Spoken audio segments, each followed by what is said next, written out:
Hey everybody, welcome to this week's live stream. Sorry about that. The all of the stuff, the microphones, the cameras were all messed up. I think there was an update to the software and it just blew everything up. But we got everything rolling, I think. Let me know if there's any problems. But again, welcome to this week's stream. So today we're going to be hopefully finishing up the Bespoke pen. And we did some blanks that had a lot of transparency. Something that I don't really do a lot of. I usually am, most of my life making pens has been avoiding transparent blanks because most of the pens that I've made in the past were tubed, and you got to deal with the transparent areas, and it was something that I didn't really want to mess with. And so I was always on a mission to put as much mica powder or whatever in there so that you don't have to worry too much about change. My biggest problem is when you paint the inside of the blank, kind of even if you paint the tube, but if it's extremely transparent, generally, what your blank looked like, you get this brand new blank and it looks all great and it's amazing and it's cool, there's see-through parts, but then you got this tube sitting in there and it kind of ruins the blank. But if you're doing bespoke pens, it gives you a little bit more room for having some fun with that, with the transparency, because you don't have that ugly tube. You don't have to paint the inside of the blank, which really, typically when you do that, it transforms the look of the blank completely.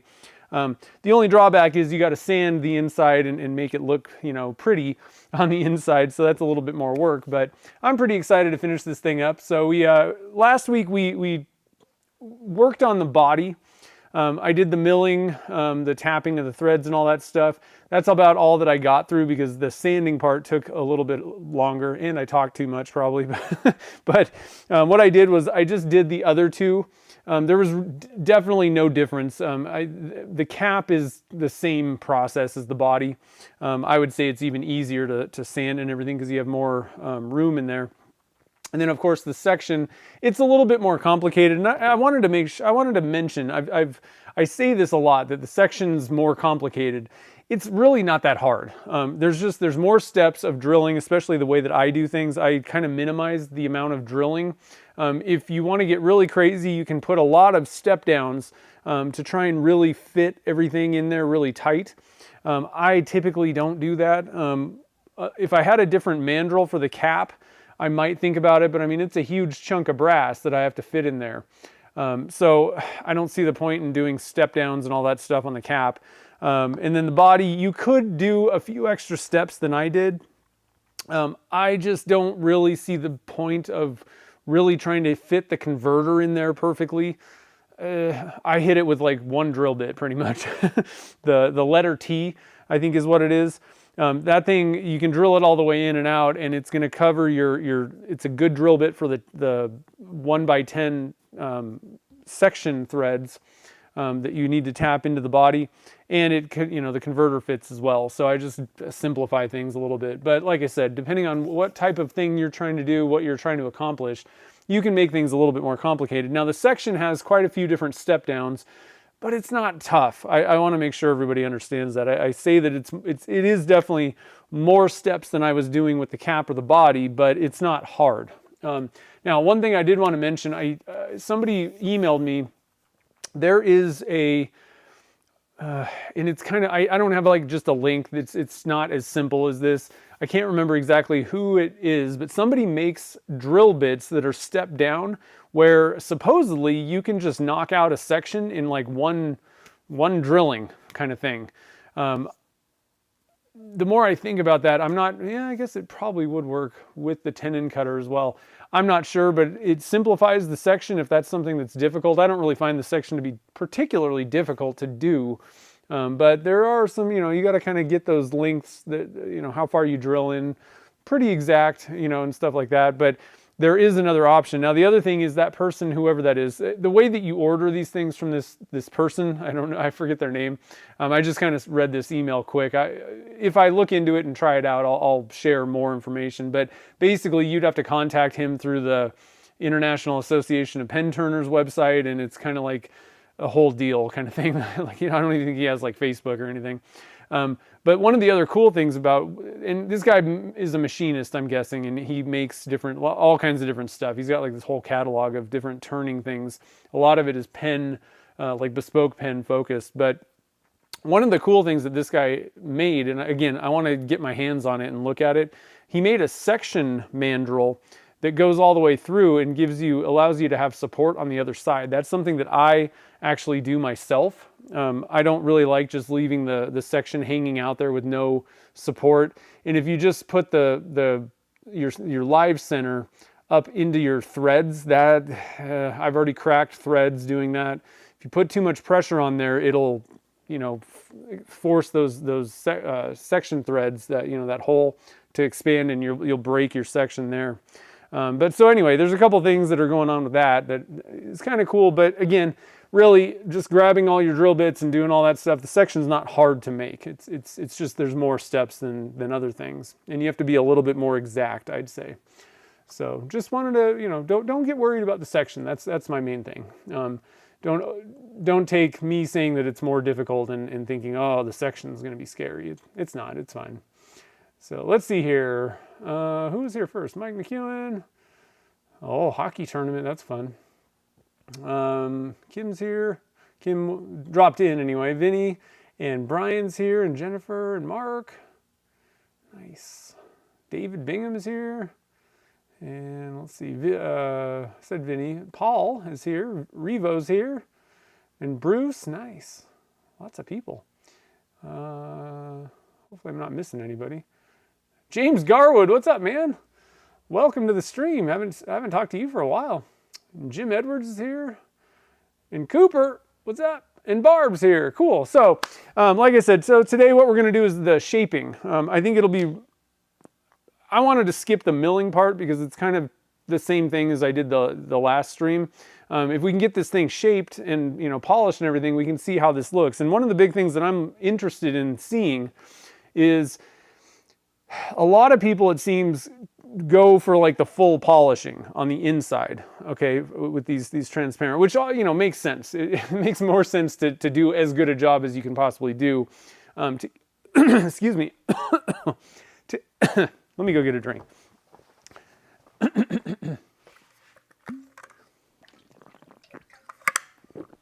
As I was saying, it makes more sense to do as good a job as you can to make that inside look perfect. But what I decided to try, and part of this is just being lazy, but I think it'll be good to kind of try this out. What I did was I just went up to the gray Zona paper, and I'm not sure if what we're going to get is more of like a kind of a frosted look. That's actually what I had in mind, is, if you leave some scratches in there, it's not going to be super transparent, like totally glossy, perfect. I'm hoping that it'll hide. It's kind of similar to doing like a matte finish. In my mind, that's what the experiment is. Seeing what that does. I still think we're going to get light transference no matter what we do. It's going to be see-through, but how's that surface going to look? So that's going to be the interesting thing, and we're definitely going to get a good idea. Let me go to this other. This thing is really transparent. I don't know if you can.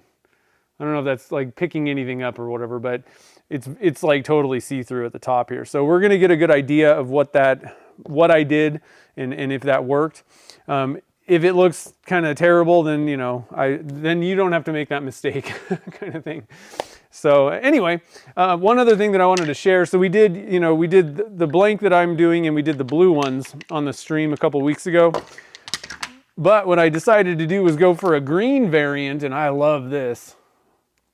So it was basically just, green dye for the one color, and then I picked one of the green mica powders, and then a little bit of white, like we did for all these. And I'm digging the green ones too. I could make a whole line of these Starlight blanks. They're pretty cool.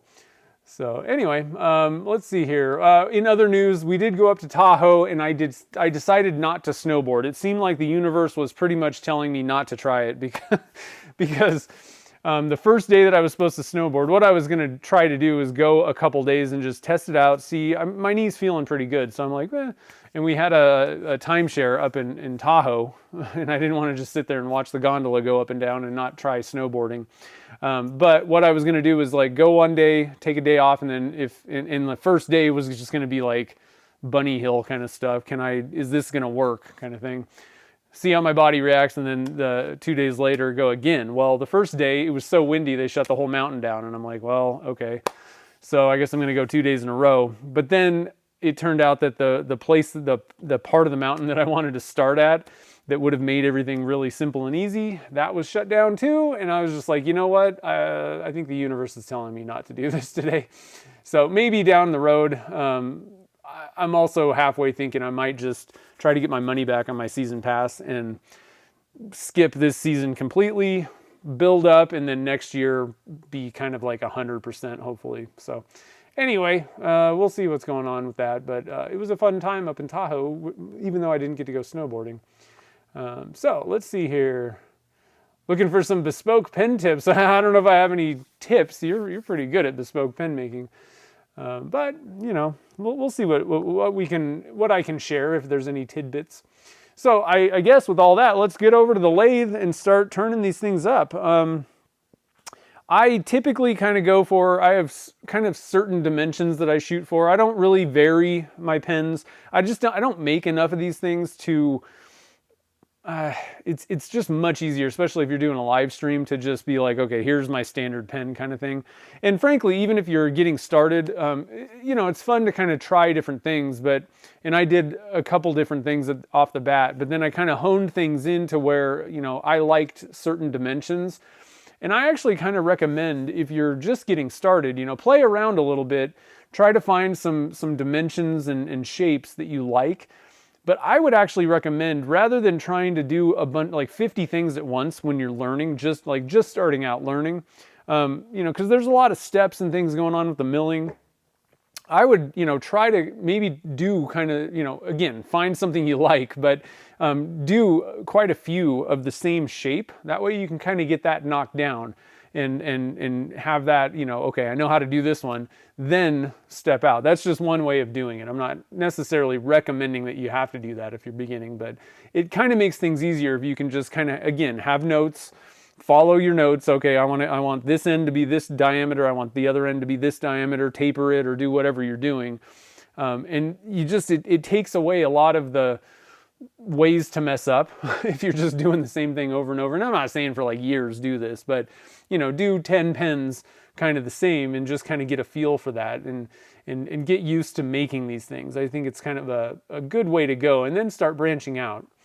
So anyway, let's get over to the lathe. Is there any other? And so don't forget, the Turner's Warehouse open house is February 7th. I actually got to get my plane tickets and get all that settled, but I'm going to be doing a couple demos. What am I doing? I think I'm going to do a resin casting demo and then probably like turn one of the blanks. I might even pre-make something just so that I'm not turning like a soft blank the next day. And I think it's going to be, you know, cast one day and then turn something the next day. And then I've got a couple of one-on-ones. I'm pretty sure that we're booked up with the one-on-one classes, but there's all kinds of cool stuff. There's going to be lots of demos. They have food, and just, it's a fun gathering. You know, I think I've been to pretty much every single one they've done, and there hasn't been one year that I'm like, well, that kind of sucked. Like, it's always fun. There's lots of people that kind of come back, you know, year after year, a lot of locals. And one of the cool things is, if you're not from the Phoenix area, it's a good trip. You know, Phoenix is a pretty cool place to go, especially in February. You got a lot of outdoor stuff to do, so you can kind of knock out, you know, this open house thing and then do a little bit of a vacation. But the cool part about it is you get to kind of see some local artists. I'm not entirely certain who all is going to be doing demos. I think Cocoon Blanks is going to be there doing something. Possibly, they did last year also, and I think there might even be like a river table demo maybe. So like there's lots of different stuff, probably maybe even a knife demo. So lots of cool things. Again, I'm not entirely certain what all is going on for demos, but it's a fun day, and you get to kind of hang out with a lot of other people that are into the same thing that you are. So it's a fun one. So let's see here. Have I figured out a minimum wall thickness? Above negative. No, I'm not that into, you know, all that kind of stuff. Again, my focus, just so everybody knows, my focus is the blanks, really. That's what I really care about. I like making the pens, but I'm just not that, I don't make enough to really hone down like what's the minimum wall thickness. If you're interested in like getting to the nitty gritty of bespoke pen making, oh shoot, what is the,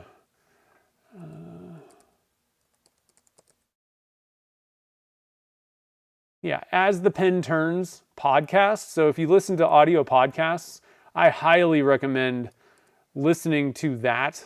So I'm going to link to their website. That's probably not the most easy way, but that way you can see what it is. And there's probably a link to where you can kind of subscribe or whatever. But I think they're on all the little, like the Apple Store thing and probably the Google, whatever Android one. Listen to that, because you got people that are like serious bespoke pen makers. You got Jonathan Brooks, Jason Neal Penworks. His name is not actually Jason Neal. Is that his name? I don't know. You got 3 or 4 people that are always on there, and they like actually know what they're doing. And they talk about like very nitty gritty stuff with bespoke pen making. And that is a great resource that I would recommend checking out. I learned a lot from their podcast. I learned a lot from Chad. And the other thing is, if you're really interested in doing this kind of stuff and you're beginning, taking a class is a great way to do it. Chad Schimmel over at Turner's Warehouse, he's really good at doing classes. Jim Hines does classes. Or if you know other people, just reach out. A lot of times they'll just be like, come on over to my shop, I'll show you what's going on. So like I said, I'm not 100% sure. If I had to guess, like, I don't know. Frankly, I don't even know what thickness, like in millimeters, any of these things even start out with. I'm gonna take some measurements here real quick and I'll give you my guesstimate. 3.2, yeah, like 1.5 probably, or so. I don't know. I would be afraid getting too skinny on something like that. Because the problem is these plastics just don't really have that much tensile strength, and turning it and doing all of that kind of stuff can put a lot of stress on it, so you don't want to break it, Oh, cruise around South America. That's really cool. Wow. Sweet. Let's see here. So, yeah, 1 millimeter. That just seems so thin. Oof. Oh, it's okay, Darren. No problem. It's interesting. I'm not the expert in that kind of thing. That's my only. I haven't even thought about it. I've kind of modeled a lot of my stuff after other people's things and suggestions from people. Like I said, I took a class with Chad. Not that he's like, oh, you can only go down. He's not so nitty gritty like that. He's really, he can be if you really prod him. But my class with him was like a beginner class more. I had made a few pens, but we really went over just kind of the simple stuff. But that's something that I think. Here's the thing: is really every person, if you're really really serious about like the design and all that kind of stuff, the best way to do it is just try things out and see what you like and how it works. But it sometimes can be like a time-consuming process, because it may take a while of using it and seeing how things work, letting other people try things out to really like be like, okay, 2 millimeter or 1.5 or 1.25 is really the minimum that I can go. So let's see here. 31 days. Whew. That'll be pretty cool. All right, so let's head over to the lathe. So just so everybody knows, if you're new to the bespoke pen turning. And I got a question about collet chucks. Where can you get them? You can get the 1 inch by 8 TPI chucks at Turner's Warehouse. If you have a larger lathe or a different, so 1 inch by 8 is typically going to be your mini lathes, MIDI lathes also. I think mine is like I think it's a 1 1/4. 8 is what the larger lathes typically are, but there's also a couple other variants. If you're in the large, and Turner's Warehouse will get the 1 1/4s back in stock. They're just not in stock right now. So if you wait a little bit, but they've been out for a while, so I don't know when they're getting them. But if you need a larger one, What I'm using, this is the Beal, B-E-A-L-L chuck, and it's pretty good. I've so far liked it. One thing that I would avoid is, and I forget who was asking about this, but I would avoid going with the Morse taper style. It's just not as locked on, number one, but the problem is it also blocks the hole, which is not very good for doing drilling through and all that kind of stuff. You kind of want to be able to go through there. So I would recommend getting one that goes onto your threads. But the Beal chuck is a good one, but Beal, and Turner's Warehouse used to carry the Beal chuck, but Beal went out of business kind of, and then Lee Valley took them over. So if you're looking for the Beal chuck, you can get them at Lee Valley in, I think, pretty much every size. The other place that you can get them is at Craft Supplies USA. They have a couple different variants. And there's going to be a new company selling some. I have some insider info. So if you're like, I don't know when they're going to come out. I have a feeling that Turner's Warehouse will probably carry them. But there's going to be a new option that's going to be a really good one. And I'll get my hands on it soon and try it out and see what's going on. But so you got different options. So you're going to want to use a collet chuck. You could get by with a 4-jaw chuck, I guess, but collet chuck is going to be a lot more accurate. And then you're going to need, a collet set. These are the collets. These guys, they pop into the nut. I got junk in my nut. Let's just blow that out. It's good to keep everything nice and clean. So let's start with, I think I'm going to start with the body. Let me find my collet chuck. And you can get the mandrels. So you're going to need a mandrel to turn these guys. You could make your own, technically, even out of like a plastic, or you could use like a Delrin rod. You could use aluminum, you could use brass, and you could turn those on a wood lathe if you wanted. You're going to be a lot more accurate if you have a metal lathe to do that kind of thing. But you can buy these guys. Turner's Warehouse has everything you need for bespoke pen making. So this is the one that I got, and we'll just tighten that guy in there, make sure that it's not the right size, I don't think. Where's the right one? There it is, okay. So we got the right collet. Pop that guy right in there. Put that right there. And we'll tighten it up. Okay. Now the first thing that I'm going to do is I'm actually going to drill a little indentation with my center drill so that I can get good tailstock support on this. Again, if you just tried to turn this with no tailstock support, I mean, I can literally bend it, with my fingers. So while you're cutting, it's going to chatter, it's going to be terrible, and worst case scenario, you could end up, it could break basically.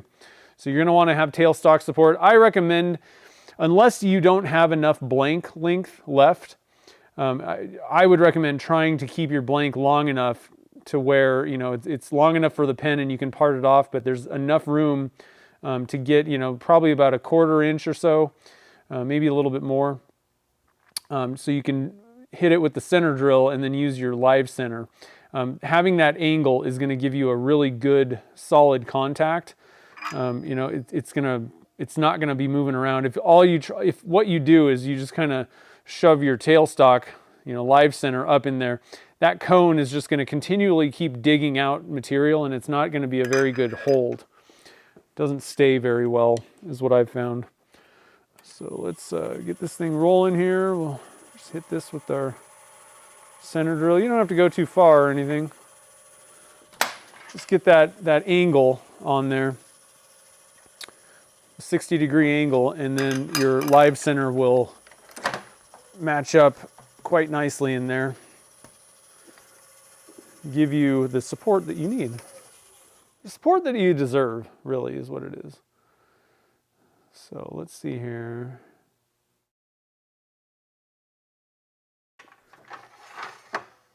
Get my tailstock set up, and when I'm turning these, they still, even with tailstock support, the longer blank without having like that rigid tube in the middle, there is a little bit of flexion that can happen, and as much as I love my negative rake cutters, I actually find that the standard cutters for doing these pens works better. You just get less chatter because it's a little bit more of a cut rather than just a scrape. When you're using the negative rake cutters, the reason they don't catch is because they're doing a lot more just scraping.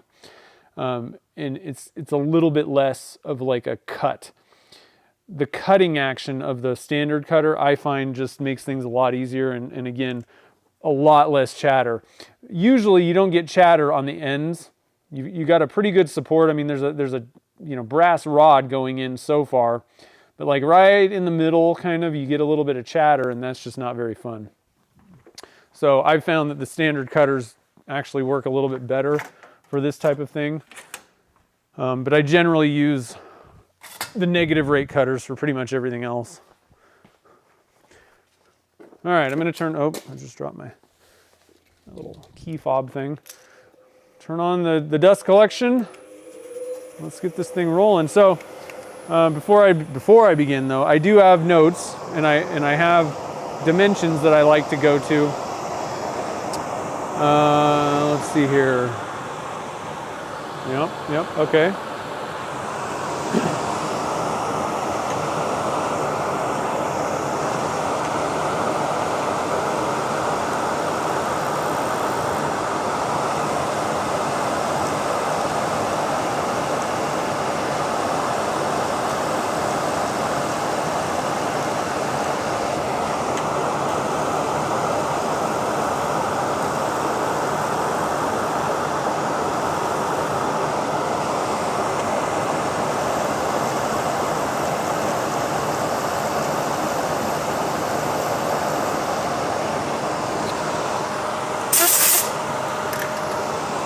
And I basically just have a slight taper. I don't get too crazy with the shaping and all that stuff. You can have as much fun as you want, obviously. But I just kind of go for a little bit of a taper on the body and the cap, really. Kind of a simple design. I don't really do a whole lot,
All right, so I'm going to turn off the lathe, and I'm just going to take a couple measurements, see where we're at.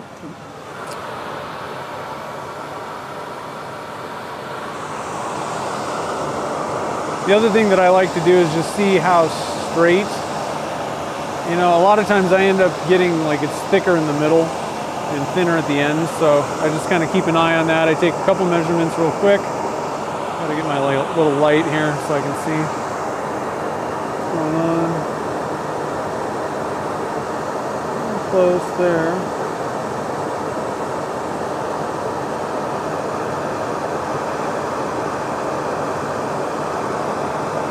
Alright, so I'm pretty thick on this end. So let's do a little bit more turning.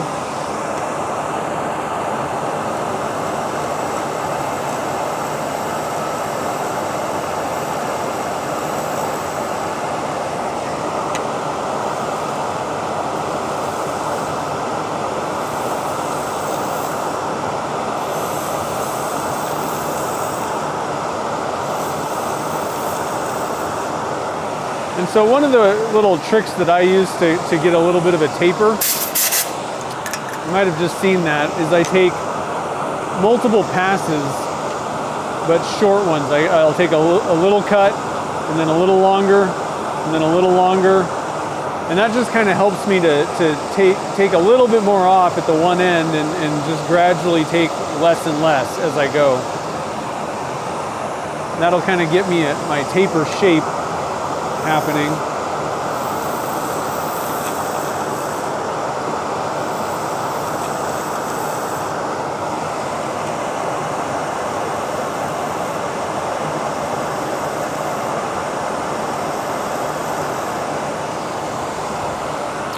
So let's take a few measurements, and you don't have to be this crazy with taking measurements.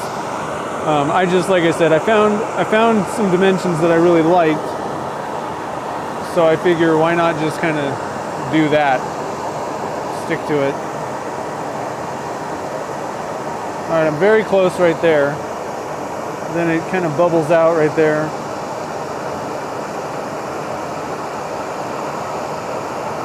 Okay, so I've still got quite a bit to do on the other end.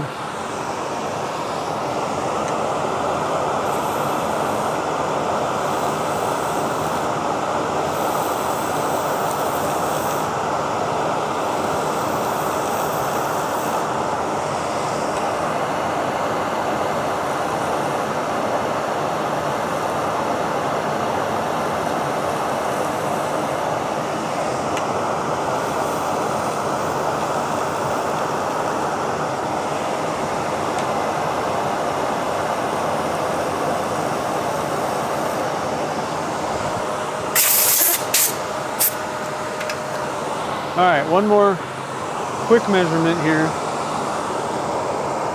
Man, this pen's gonna be pretty cool, I think. I'm digging it. Okay, I'm plenty good there. Need to do a little bit of, got a little bit of a hump there, I think. Oh yeah, pretty good. I'm gonna take a couple quick, just a couple quickies here.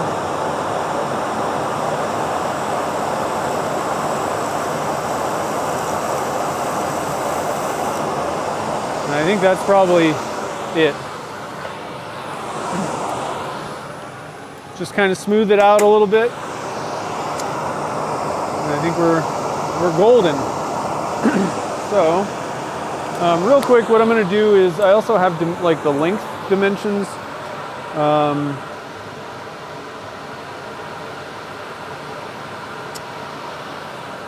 So let me mark that real quick with my Sharpie.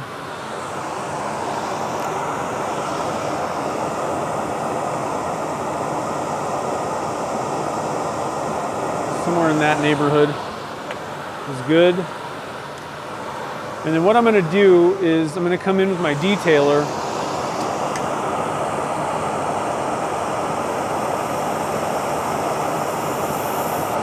Create a little bit of a division. I'm not going to take it all the way off. I like having the tailstock support as I sand initially. It's not necessary, but something that I just do. I'm going to take this thing down here, this little nubbin. Just get it out of my way, basically.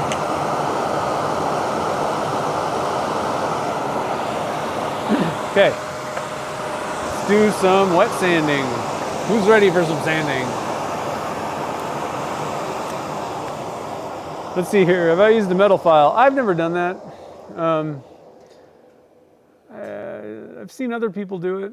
I think it's kind of unnecessary personally. I don't know that you really need to do that, but if you're having issues where you got like some serious like tool marks and it's like really bumpy and not even, I got a few here, but my sandpaper is going to take out that. But if you do have kind of if you're having a difficult time getting kind of a straight, kind of flat edge, it's like really wavy. I've heard a file, I don't know, it just seems weird to me to do to hold a file up at a lathe. So I've never really tried it. I don't know which file. I wouldn't just go randomly grab a file. I think that you would want specific cut pattern files to use for that, and I don't know, which ones you would actually want. So we'll pull out my lathe buddy.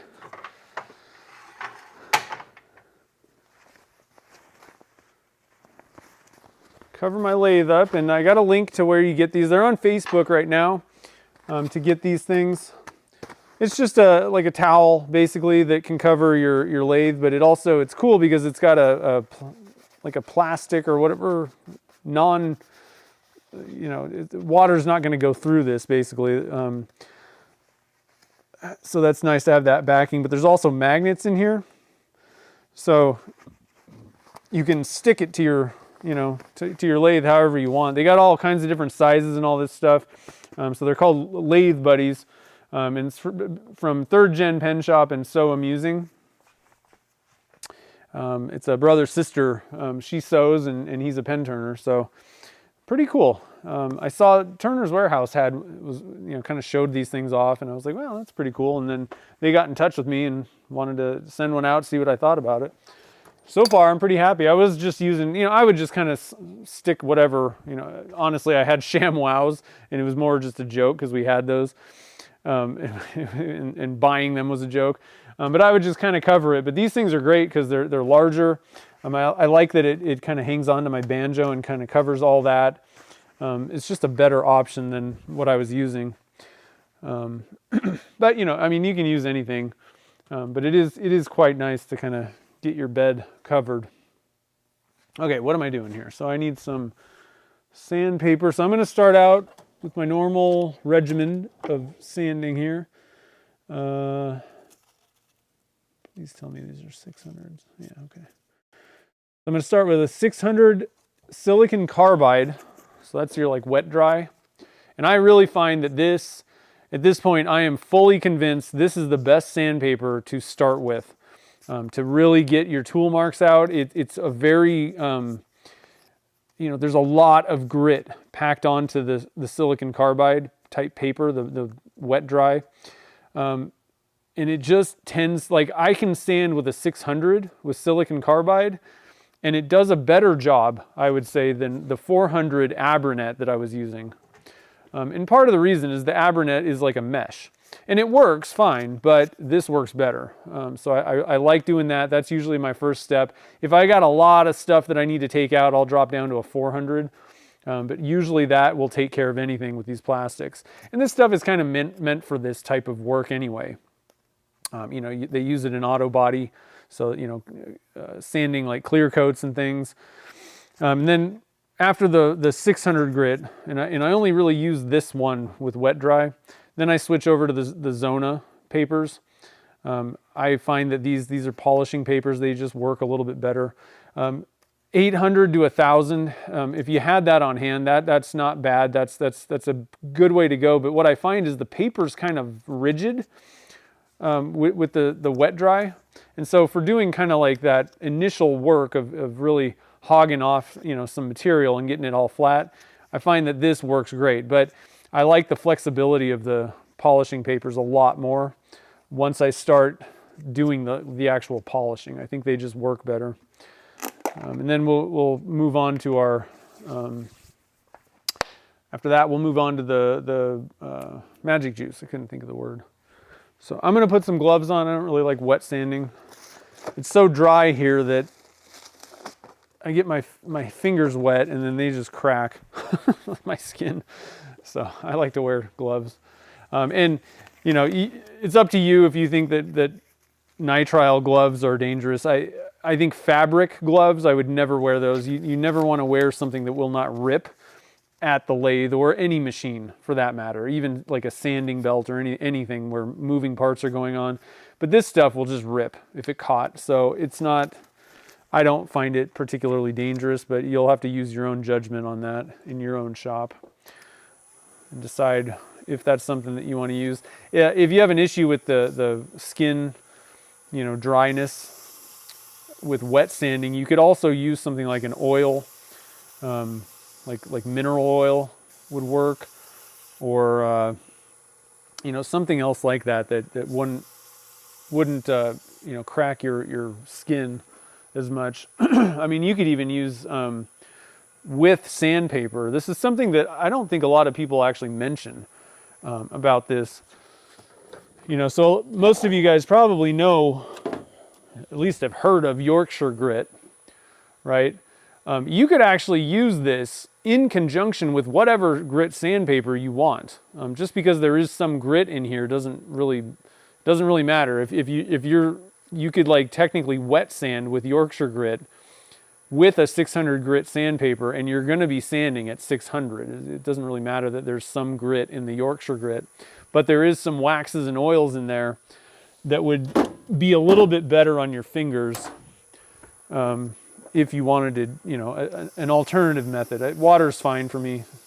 I just put gloves on, but there are different ways that you can do the sanding part and not be so harsh on your skin, you know.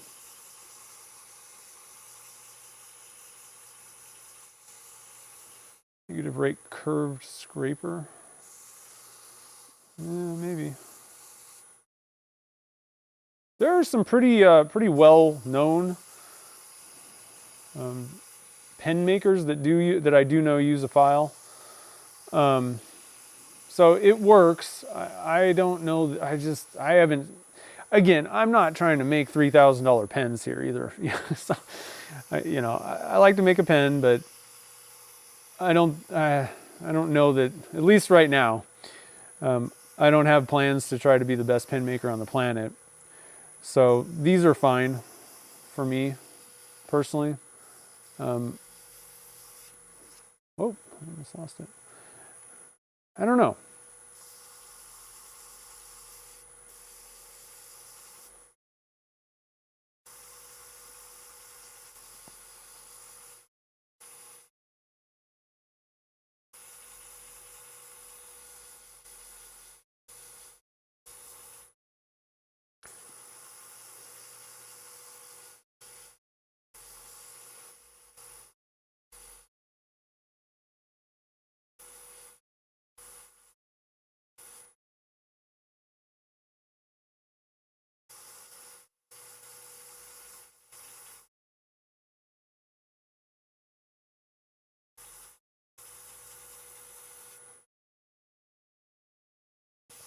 I guess one of the things also is I haven't really seen the difference, you know, with different ways of kind of tapering and doing all that kind of stuff with like metal file versus just hand done, kind of thumbing it like I do, you know. The thing is, the reason why I don't really personally think that I haven't looked into metal files or any of those other types of things is, the finished pens aren't, there's nothing that stands out as it being weird or bumpy or, you know, I don't know if it's like perfect or not, but I've never noticed a problem. So I just, you know, there's no solution that needs, you know, I haven't felt the need to solve any problems because I haven't noticed any problems with them. But there may be some differences if you looked at somebody that kind of really got those things flat. Then maybe with like a comparison, I might be like, well, okay, you know, that is better. Or, you know, or maybe I'll be like, still don't see any difference.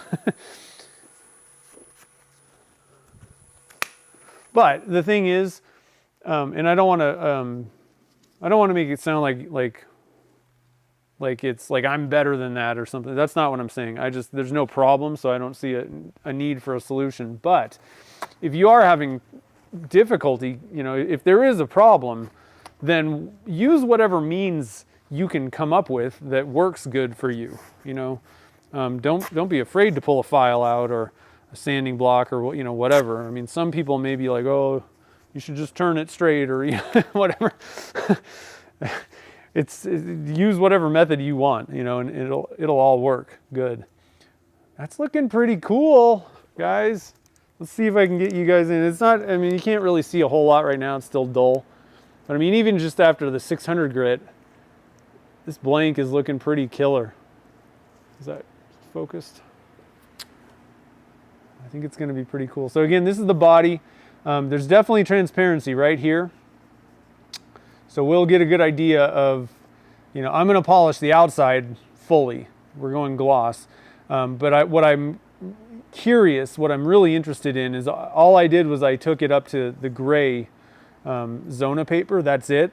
Lots of people go all the way through, the Zona papers and polish, and do, go much farther than I've done on these. Part of the reason was I was just trying to save some time, so I'm not just sitting there sanding and polishing for 3 hours, because it does take a while. But I'm kind of curious to see if there's maybe a little bit more of kind of a like a what am I trying to say? I just totally lost the word that I was trying to use. Like whatever. What is that? Help me out, guys. A finish that's like more like a frosted. That's the word that I was. Hello, I'm okay. Like kind of like a frosted look on the inside. It may look terrible. I'm just not 100% sure, but I was curious to see, if you go for a little bit less work, what do you get, kind of thing. Does it just look terrible and you really should have just polished it properly? Or is it a feature kind of thing? Like, hey, this thing's kind of got a frosted inside. The big thing is if you're like in a time pinch, if you can just go for like a frosted look on the inside, then maybe that's something to use. But if you want it to be like, like it was extruded acrylic or something like that, you're going to have to polish it fully on the inside. Let's see. Let me stop and see what you guys are talking about here. Do you make barrel so cap? No, I don't do postable. Most of the things, again, I'm not a pen seller. I really don't. I don't make pens to sell, and I don't even really consider myself like a pen maker. I make blanks. So most of what I do on the stream is I'm trying to see what do these look like. So a lot of the stuff that I make, I use, and I don't post caps. I don't see the point. It creates a weird weighting. It weights the pen and I don't like that feeling of lengthening the back end of the pen personally. And I just kind of have a feeling that many people don't do that. I don't know, maybe I'm wrong, but so I've never really cared about posting caps. And for anybody that doesn't know what that means, postable cap means when you take the pen cap off to start writing with it, it can like fit onto the back end. Like you can kind of put it there somehow. And so you would need to have kind of like correct diameters and stuff. The other issue that I have, and I don't know if this is even a problem or not, but I also don't, because it would just be kind of a friction fit. Like you're probably not gonna, well, I don't know, I guess maybe you could make it the right diameter and straight, but I usually taper things. So it would, what I'm also worried about in the back of my mind is that it would kind of scratch up the back of my pen. I don't know if that's a problem or not, but it's something that I have thought of.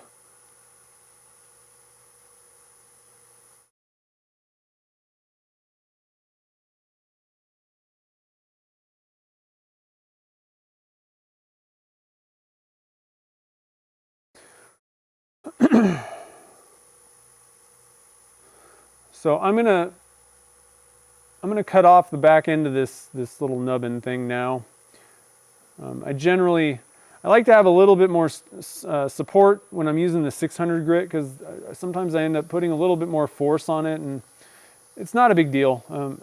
You can really just part it off right away, but I like to just kind of keep up a little bit of tailstock support through the green if I can, and then just take that stuff off and finish up my polishing.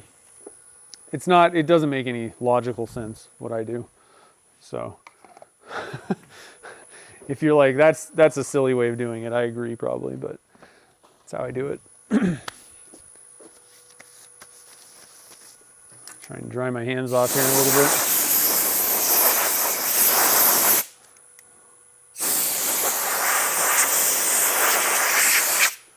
So how many of you guys are thinking about going to the Turner's Warehouse event?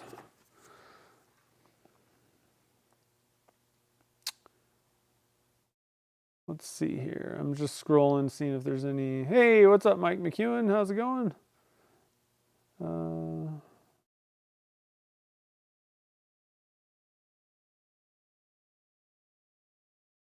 Essential oils. I tried to do that and it didn't really work. And depending on what's in it, sometimes it can kind of mess with your resin. So I would probably stay away from it. There was a company that made some scented things for resin, but they did it like once and it didn't really. I think I tried it. It wasn't particularly awesome anyway. But it might be something that you could do. I think that you're probably better off if you really wanted it to smell like something. I think maybe you could just apply some essential oil or add it with your polish, possibly even. I mean, it's not going to last probably for that long, but I think the problem is I don't know that the smell is really going to transfer through the resin. I'm not sure.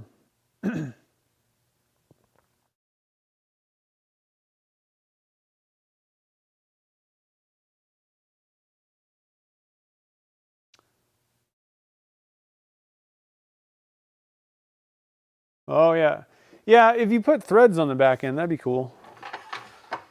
Like I said, I try not to complicate things with my fountain with, you know, these pens. Like I haven't even made a roller ball because I'm like, I don't really want to mess with that. The cap and the dimensions of that. Stick with what I got, what I know for a while at least.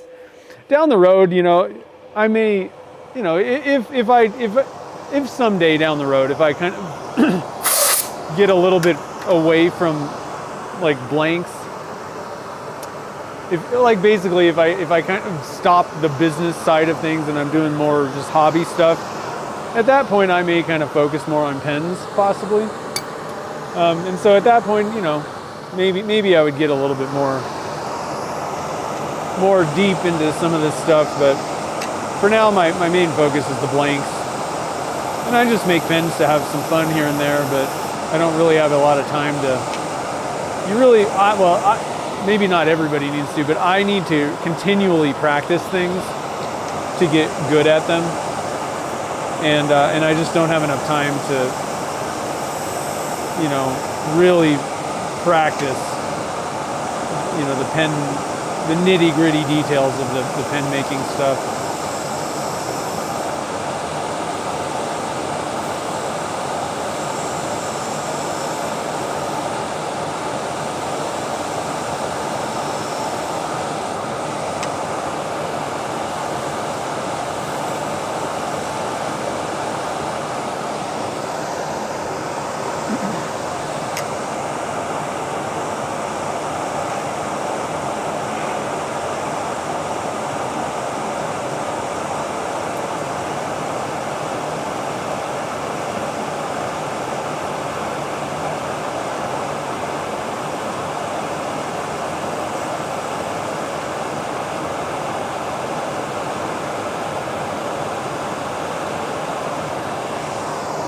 I kind of made a round one on that this time. I usually kind of go for like a flat end. But I thought, let's put a little bit of a round bottom on this pen. Why not? See, I'm branching out already, guys. Look at that. Look at that. Whew. We're getting crazy.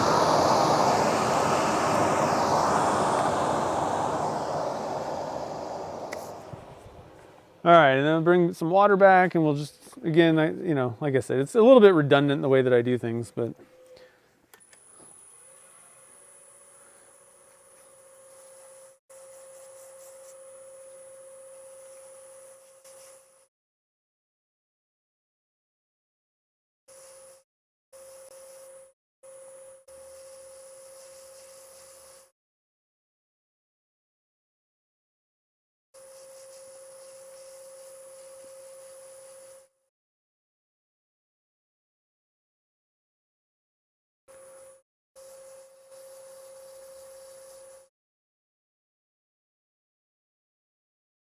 I'm excited to see how this thing turns out, though.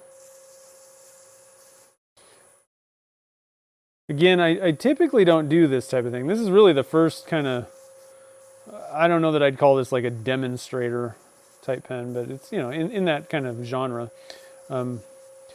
So far I've done pretty much just the, you know, opaque, maybe a little bit of semi-transparent, but this one's going to be in the highly transparent range. Oh, I forgot to do the sanding long ways with the 600 on the body. So I'm just going to go back and do this. We're going to have to redo the green, but I just want to make sure. I really think that it's important to do the cross, you know, sanding strokes. I think it just kind of breaks up some of those lines and kind of helps out. I don't even really fully know why, but I do think that there's a couple of thoughts I have about why this is helpful doing, you know, because with just the lathe running, you're putting like radial scratches around, and then I like to put, you know, the lengthwise ones. I have a couple theories about why that is, but I don't know for sure why that, but it does definitely seem to be better, and other people recommend it, other industries even, if you're sanding plastics. So definitely recommend doing that.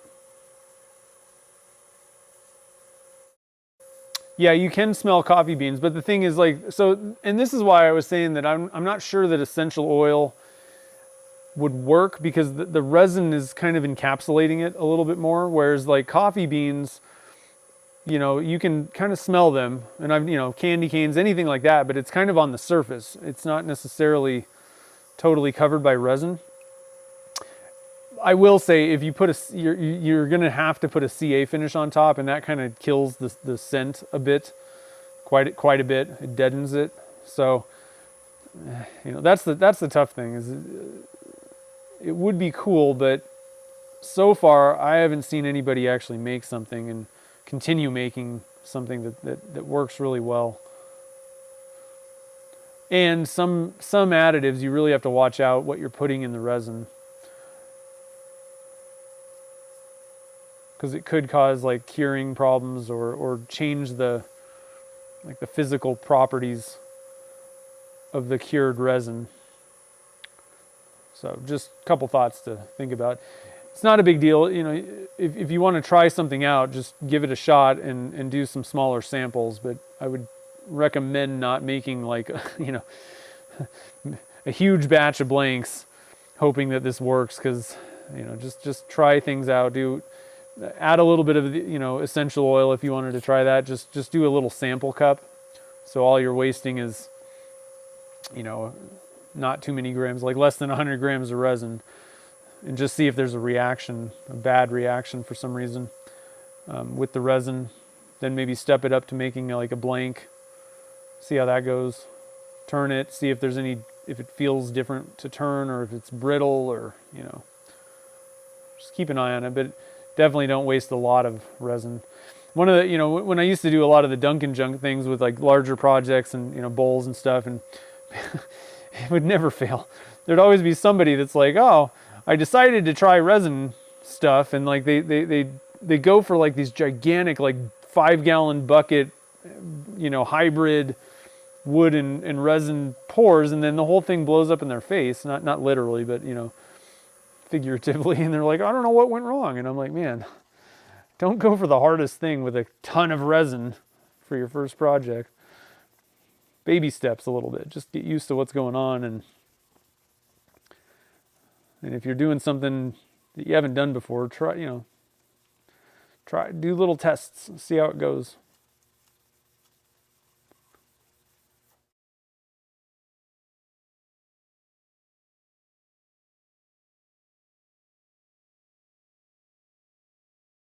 Okay, man, this thing's looking pretty cool. Go up to the gray. I think I might even go to blue today. I usually just stop at gray, but I think I'm going to go up to the blue one. That'll just kind of give it a little bit more glossy before we do the polish. Just kind of maybe, you know, one more grit of kind of like the sanding type action before we go to the liquid polishes.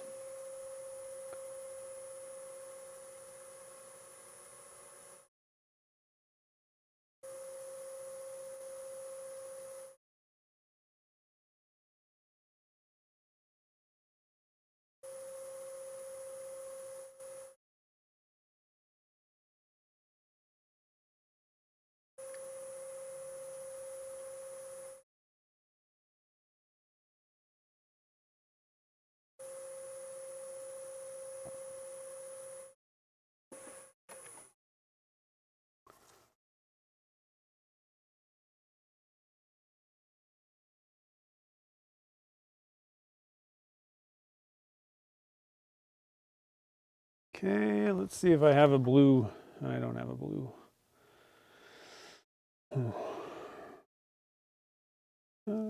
Here's a blue. That's blue.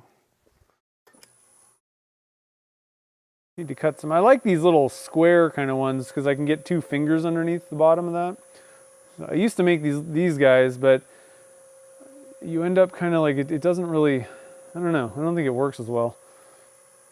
1 finger, it works fine, but it's kind of, I don't know. You're kind of on the edges with 2 fingers, if you know what I mean.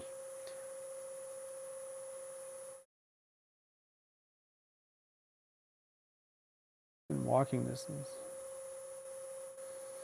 I don't know if there's hotels within walking distance there. Depends on how distant the walking can be. In the past, I've stayed, there's a Holiday Inn not too far, I believe. I don't know if it's walking distance. You could get like a Lyft or an Uber though over there. Probably, it would, and it's quick and pretty cheap. So that's another option possibly.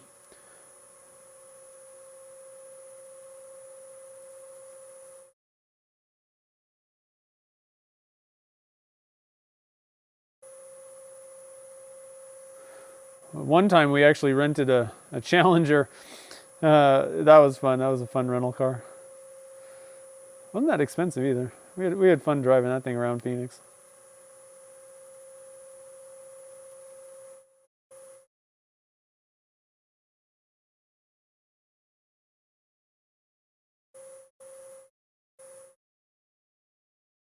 Okay. So we got our wet sanding done on this cap here. Or not, this is the body, sorry, not cap. I'm okay. So now we're going to go to the polishes. And you guys know I love my magic juice. Typically I will, for bespoke pens, a lot of times I actually go over to my buffing wheels still. I can get them absolutely perfect, but I think I did a pretty good job sanding today. So we're going to give it a shot. Worst case scenario, if I do see some issues, any issues, you know, I can just go over to go over to the buffing wheels and just kind of fix things up. Before we do that, the bottom of this thing isn't, I need to put on some glasses here and take a look at the base, the bottom. Oh, okay. Yeah, there's like I got to do more sanding on the bottom of this cap here. There's like a ring going on.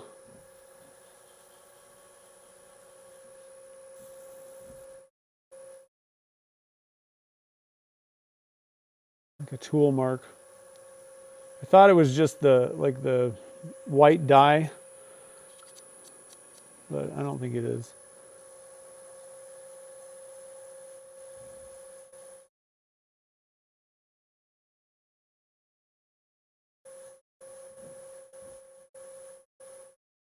Sounds like somebody's walking on my roof.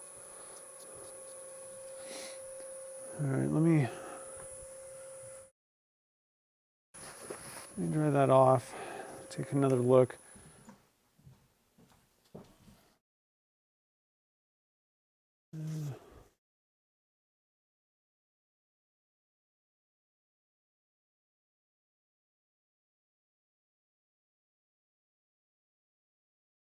I don't want to have a big ring on the bottom of this thing.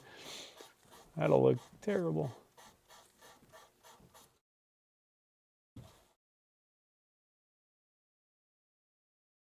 All right, I think that got it. I think I just didn't get like the correct pressure, you know, or like I wasn't hitting the right angle when I sanded with the 600.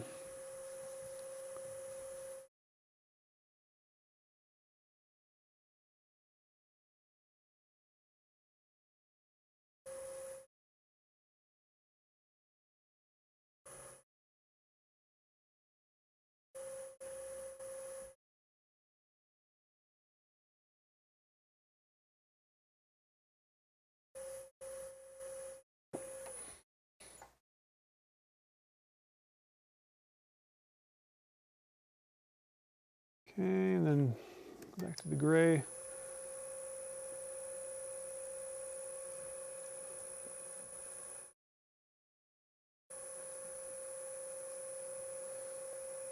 So what's everybody working on this weekend in your shop? Got any cool projects that you're doing? Finishing up? Starting?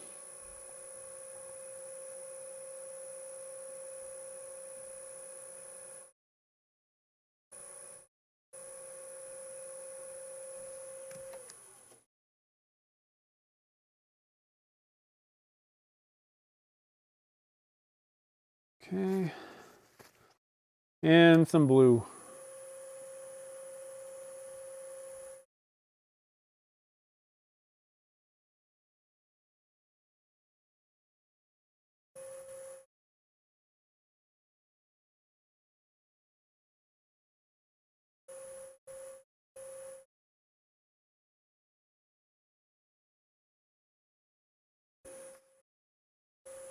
Okay, I think now let's take one more look at this. See what the surface kind of looks like here. Definitely got rid of that whatever was going on there. Fixed that thing on the end. That's good. Get my hands dried.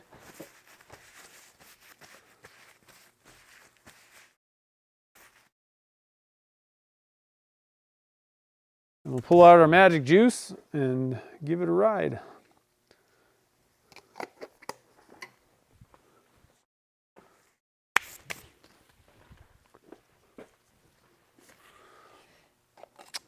All right, so step one.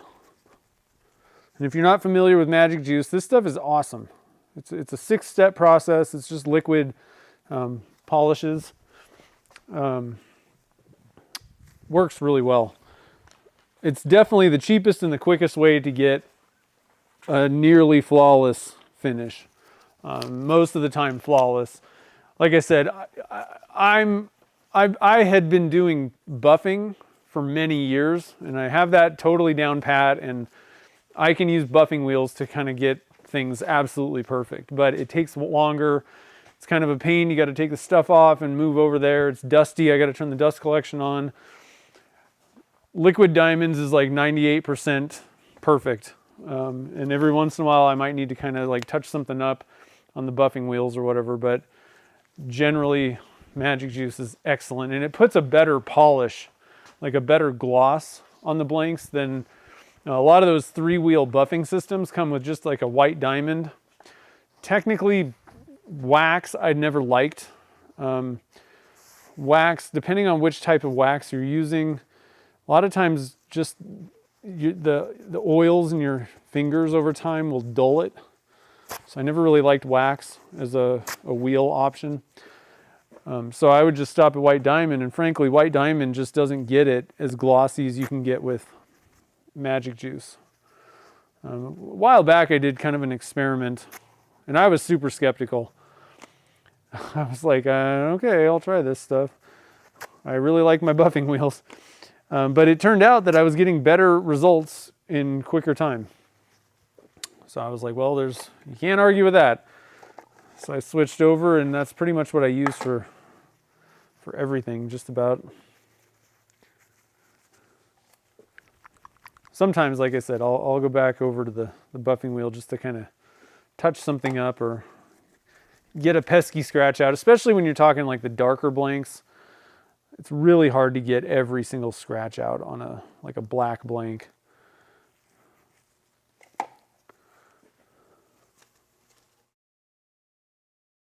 I might have to kind of touch things up, or the alternative is I can go back through my grits, but sometimes it's easier just to turn on the buffing wheels.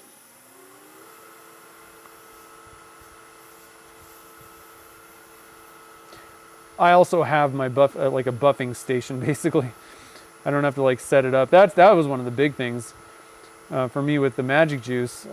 You leave the pen in place and just apply the stuff to it. You don't have to like convert your lathe. Most people don't have like a separate lathe for buffing, right? And so just the time savings alone kind of made me say, I think this is probably the option that most people will want to use. And again, for me, like the thing is the result.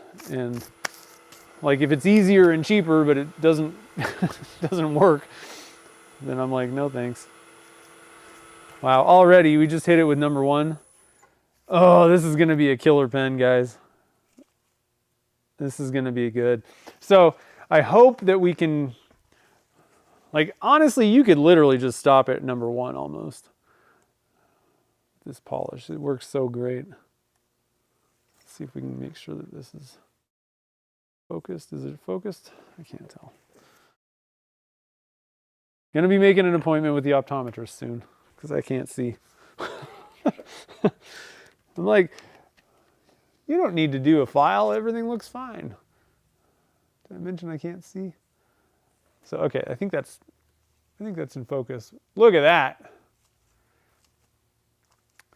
And so there's definitely some see-through areas right there. Now, the thing is, it looks very clear right now, but I think there's probably some oil in there still. So I'm not sure that the transparency and like I would want to kind of dry out the inside of that thing and, whatever. After this, well, once I get this thing done, once we get done with the polish, I'm going to drop this in my what do you call it? Ultrasonic clean, hypersonic cleaner, and wash everything off and then dry it as well. Make sure that the inside is totally dry. Because if you have like liquid in there coating the surface, then it'll hide scratches or weird looking stuff. It'll look a lot glossier and see-through. But so far, if it's not super, if there's not a lot of liquid in there, then I don't know that I'd really need to go a whole lot higher than the gray like I did for the inside. I don't know. We'll have to see. I don't know. I think that this thing has some liquid on the inside, making it look clearer.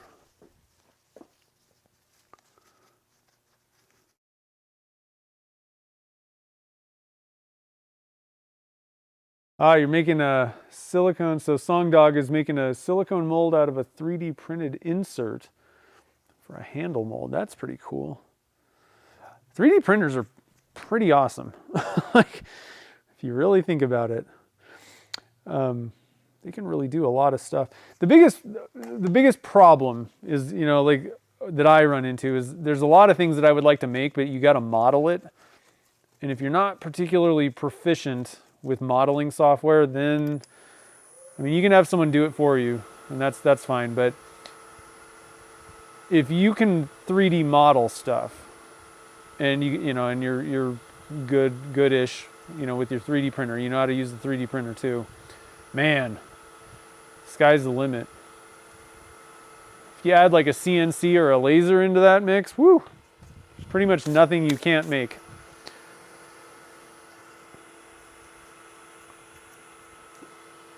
All right, so step 2. Going to step 3 here.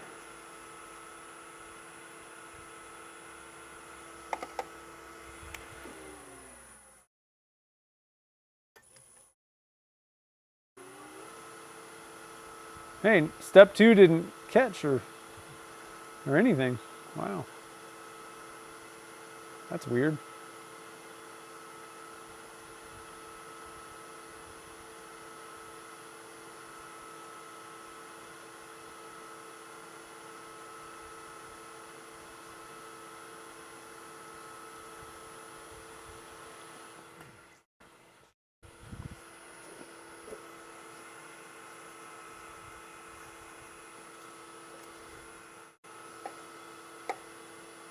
I think that was step 3, wasn't it? I think we're on 4.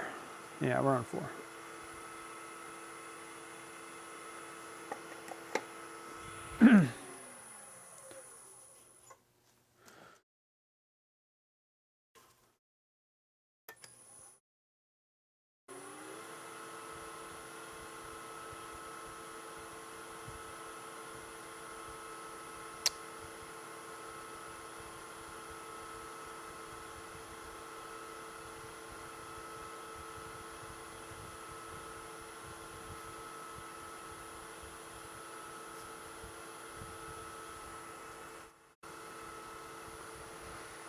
All right, step 5 coming up.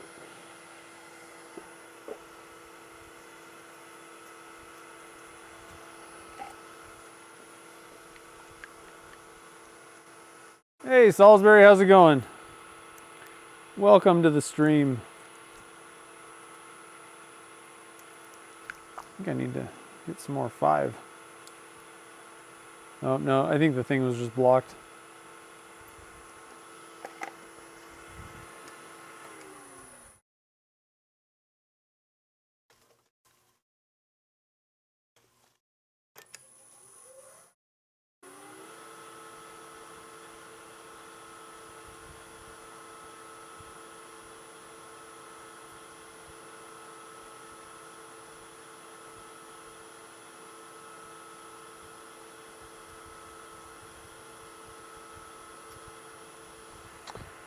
All right, last step, number 6.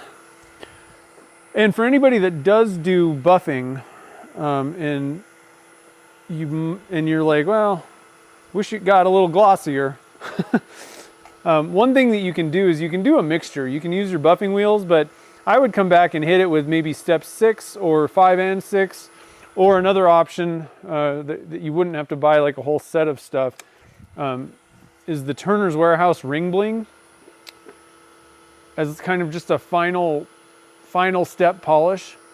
That will bring up a little bit more gloss above that white diamond buffing wheel, buffing compound, so that you can kind of still mix and match things. And like I said, there is other buffing wheels as well that you could do.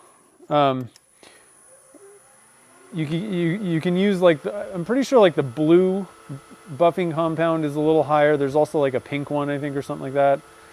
So if you really look into buffing compounds, there are higher options than white diamond.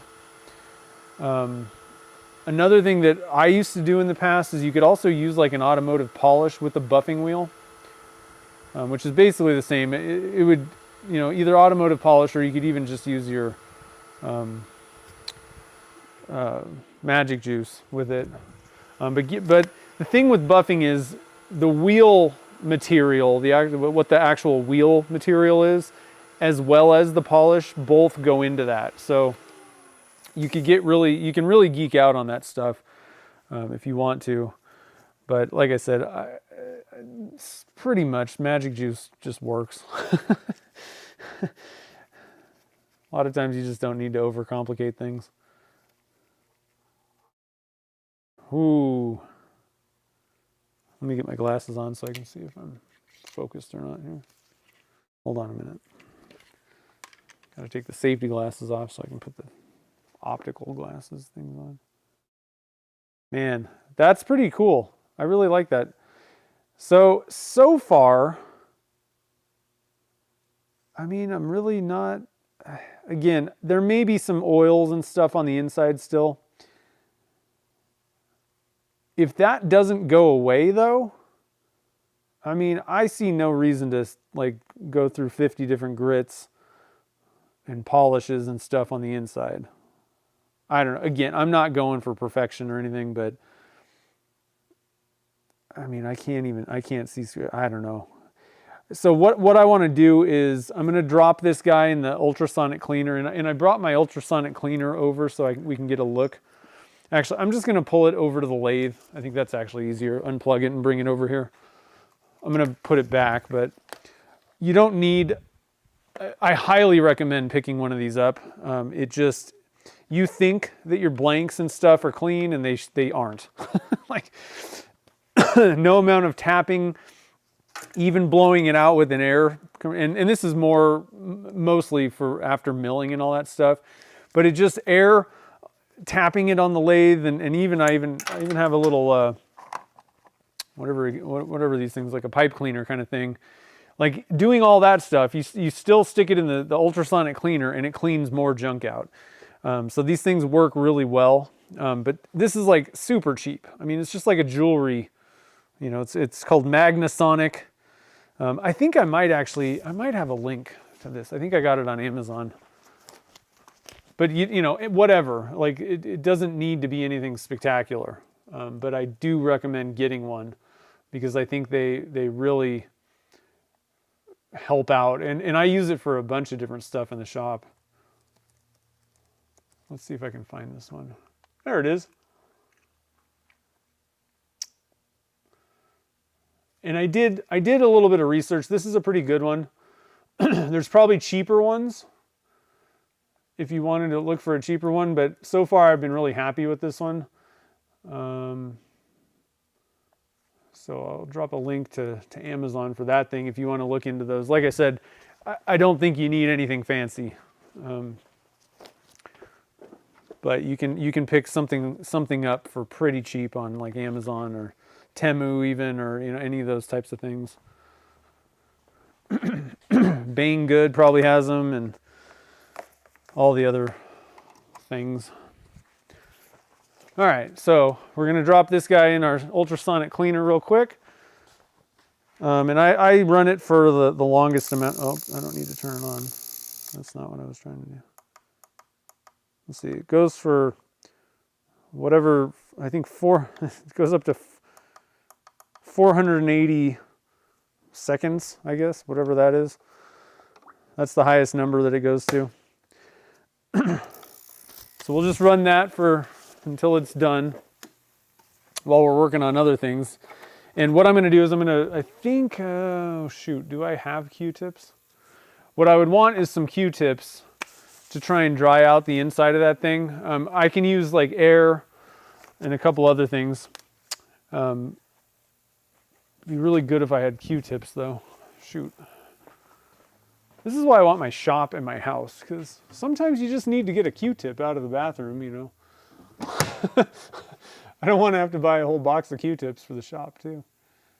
Dang, I don't know if I have a Q-tip. But that would be the best way to do it.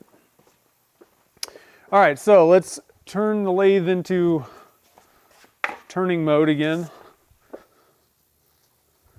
Get all these goodies out of the way. Another thing that's really cool about this lathe buddy thing is you can just hang it, like if you have like a cabinet or something like that, you can just hang it up on the side. I hang it on the side of my toolbox here. And it kind of also helps it dry. The other cool thing about those things is they're machine washable. You just toss it in the washing machine. I'm not 100% sure how that works with magnets.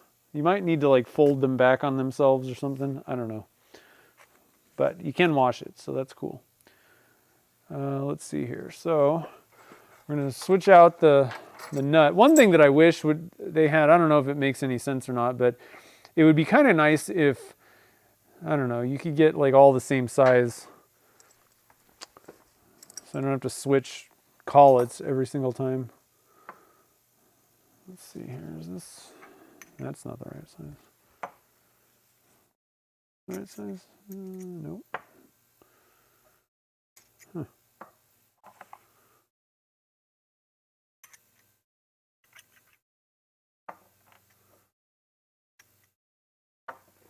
Which collet is this?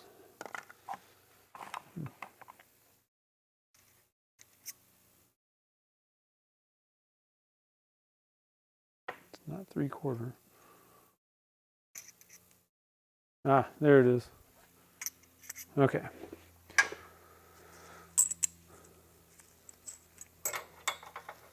I got collets all over the place.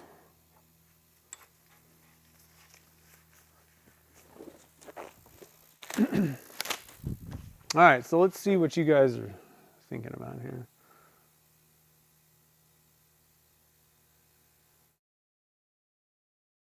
Ah, there's the, thanks for putting that link up. I also put, oh, yeah, anodized aluminum. Don't do that, guys. I also got the link in the video description as well. Because a lot of you guys have been asking about it, which is cool. I think it's a pretty good little deal. They got like, so they sent me the big one. They also have, I don't know, they have like names for all these different things that I don't know what they are. There's a smaller one that's kind of cool, and it, like if you have a mini lathe, this guy would work pretty well. You can just kind of drape it over your bed, and that would probably work.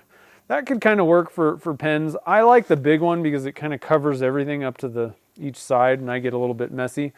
But the smaller ones are kind of nice because you can actually pop this on the other side of your tailstock and just kind of leave, you know, whatever stuff over there. And they have like a little round one that they were saying they use for like by the grinder, which is kind of a cool idea. A lot of times you need to kind of cool things off with water if you're grinding or something. So they got that, and they have and I think they also have like a super big one that like covers your bench. So I think they have 4 different sizes. So it's pretty cool idea.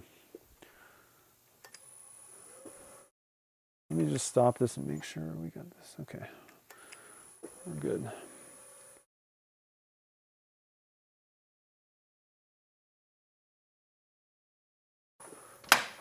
All right, and again, highly recommend doing this. If you just try to put the live center up into the flat blank material, it just keeps digging into your blank and it doesn't really hold that well. What ends up happening is it starts out where you see the tip, you know, spinning, and then it just stops spinning because it's kind of dug its way into the material. If you use your centering drill, they have a 60-degree taper on them, and that matches your live center degree, you know, angle, and you get a lot better, you know, hold, and it doesn't continually just dig out the material and stop holding.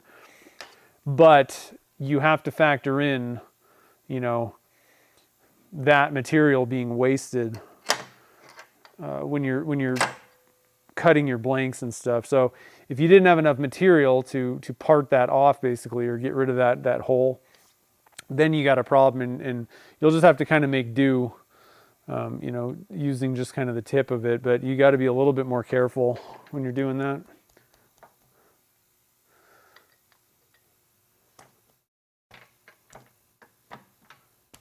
All right, let's get the camera back in here. This thing rolling. And the cap is a quick one because so, you know, all these numbers and different dimensions of things, you know, it's also going to depend on which thread size, you know, you went with. Did you go with like a 12 millimeter, 13, 14, 15? And that may even dictate, like, you might have a little bit of a difficult time trying to squeeze a 15 millimeter out of, you know, like using the 15 millimeter taps and all that stuff for your body threads, cap threads and all that. It may be a little bit difficult to squeeze out enough material out of a 3/4 inch pen blank. You may need to go up to like a, you know, minimum, like maybe an 11, is it 11/16, 13/16? Whatever a PVC pipe is, that's a little bit bigger than the ones that I use. They're 3/4 inch for my blanks. Or you may have to go up to like a 7/8 possibly, just because that material might be, especially if you're doing much of a taper. Like if you're going to take a bunch of material off, having one, so I use a 14 and it's fine, you know. There's plenty of material. I think you could probably get a 15. I guess where there could be an issue is if the blank was a little bit out of round, you know, if it had a little bit of a kind of a bend in it and you had to take a lot of material off just to get it running true, then, you know, like 15 millimeter threads could be a problem. You may run out of blank material basically.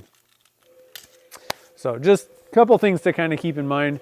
You can pretty much do anything with a 12 and a 13. You know, a 3/4 inch pen blank is absolutely going to work, and I've never run into a problem using the 14s.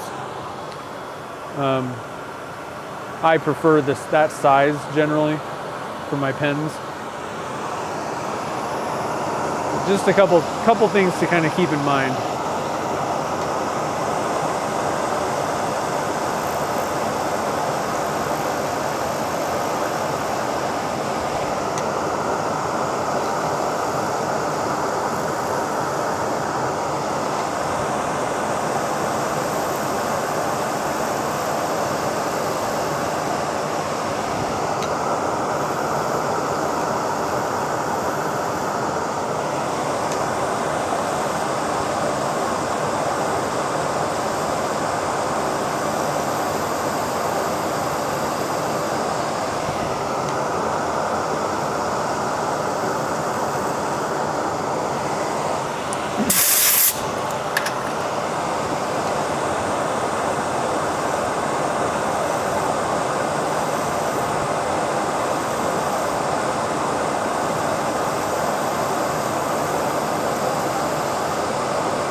I generally don't need to take too much material off on the cap. I was going to do the section second.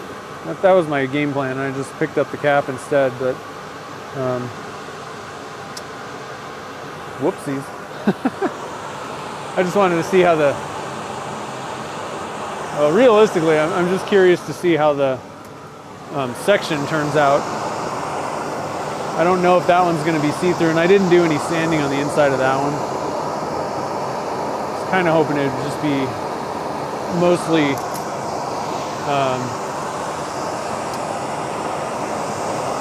mostly like opaque-ish. And I guess you're gonna have the nib in there, so I don't know.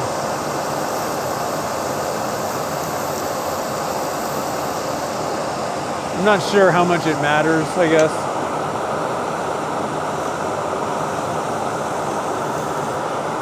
Does anybody know about that? I guess, I don't really know how you would sand the inside because you got threads all over the place in there too.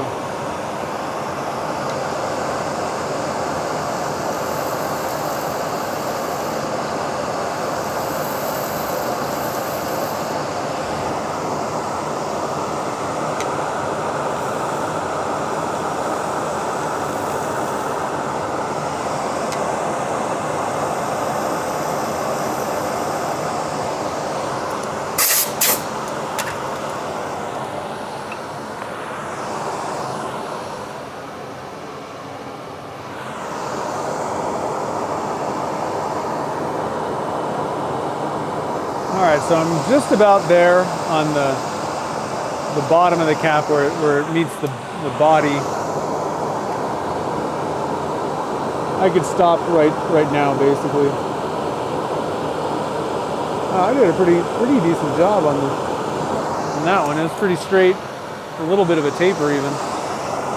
A little bit of a bump kind of in the middle.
see where we're at here.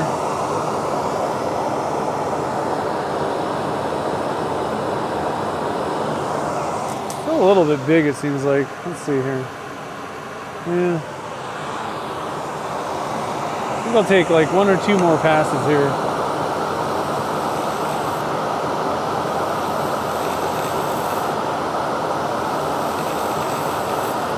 Maybe 3.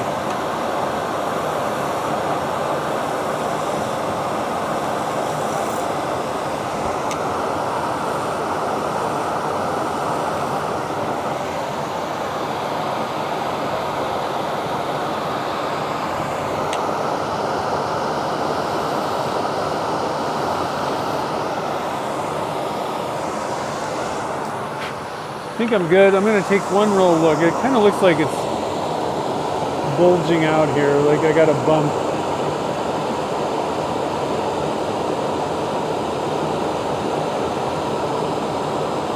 Oh, maybe not. Okay, I think that's actually pretty decent.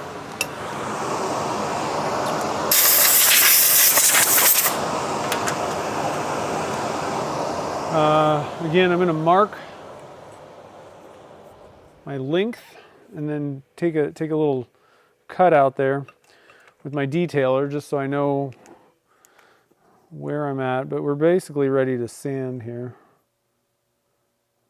Somewhere in that general vicinity is about where I want it, I think. Oh, nope.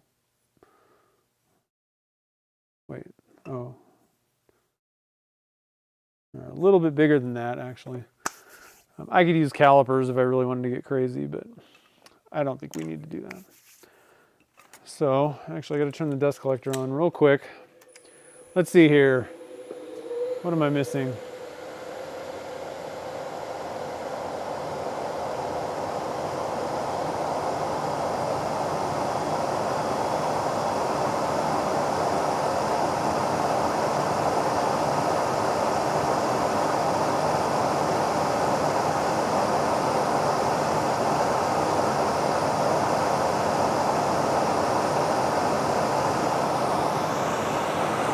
Alright, I missed where my mark was. I think it's right there. Okay, that's it. That was it.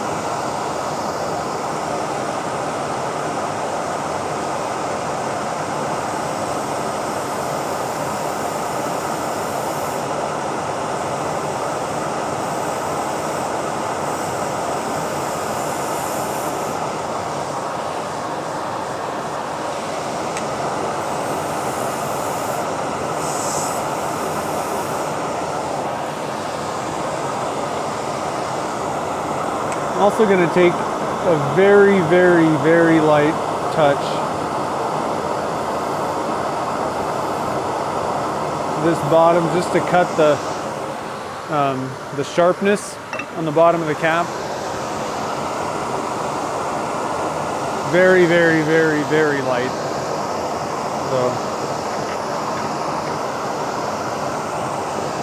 So I think I'm actually going to just part this guy off this time. The cap I find has pretty good support.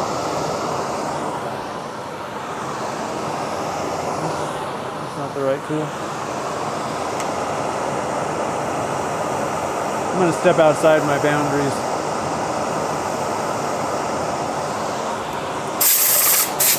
See how it feels to live on the wild side.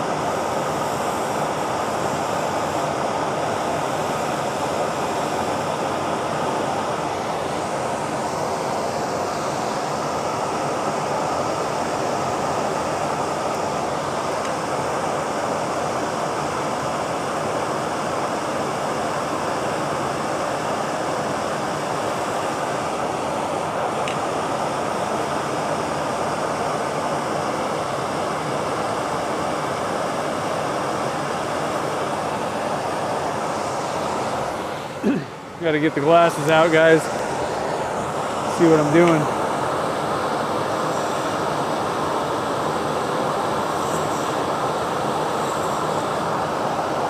All right, I think that's pretty good, and we can do the rest with wet sanding. Just to kind of clean up the top of that guy. Be interesting, I think the top of the cap's probably going to be see-through too, which is kind of cool. Might be able to see down into the pen body, see the nib, I guess. I don't know. We'll have to see. Just have to see how this goes.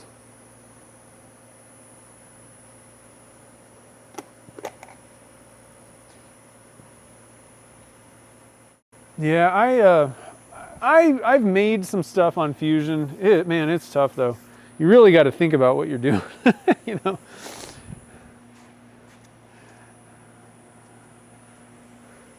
But it's super powerful. If you really know what you're doing, oh man, it's like the greatest program ever. If you don't really know what you're doing, it can be pretty frustrating. I mean, frankly, for anybody that's looking to get just like kind of start out and get into 3D modeling, and you're not looking to do things that are super crazy or don't have big plans to be, you know, super good at 3D modeling. If you just need some simple stuff, Tinkercad is a great program. It's free, fairly easy, and it can kind of get you started, you know, doing stuff. But I really think that if the game plan is to really, you know, get into it, then I wouldn't even mess with Tinkercad. Just go straight to Fusion, or you know, whatever other variant. There's a few different programs out there you can use. For personal use though, it's kind of tough to beat Fusion 360 because it is free and it's super powerful. But you really need to know what you're doing to get the most benefit out of it. And if you just need one thing made, but it is you know, more complicated, you can find people to do 3D modeling. You know, there's different websites that can do it. Fiverr, you know, can do it. So it's not impossible to find somebody to just do it for you, and just pay them. Which is honestly, that's what I was doing for. I just kind of got to the point where I'm like, I can't. I need somebody that knows what they're doing to do some of this stuff for me, and it worked out great.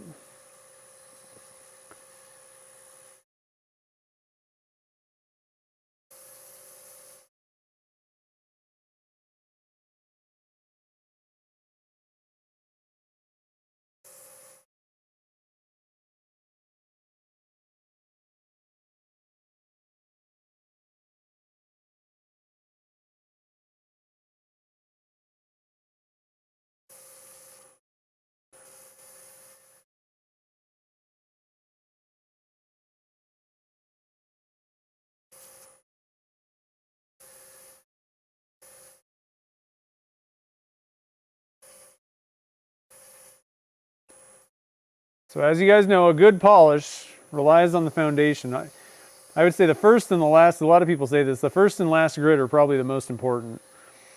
You really need to make sure you've gotten, you know, any tool marks or weird bumps or, you know, grooves out with your first grit. And if it seems like you're just sitting there for hours trying to get the thing smooth or you know, scratches out, then just drop down a grit. You know, it shouldn't take super long to get the job done. You know, find a grit that matches the job, and then just, you know, once you've gotten everything, that foundation, it flattened out, then it's just a matter of taking, you know, each progressive grit, you know, the previous grit scratches out, and that shouldn't take too long.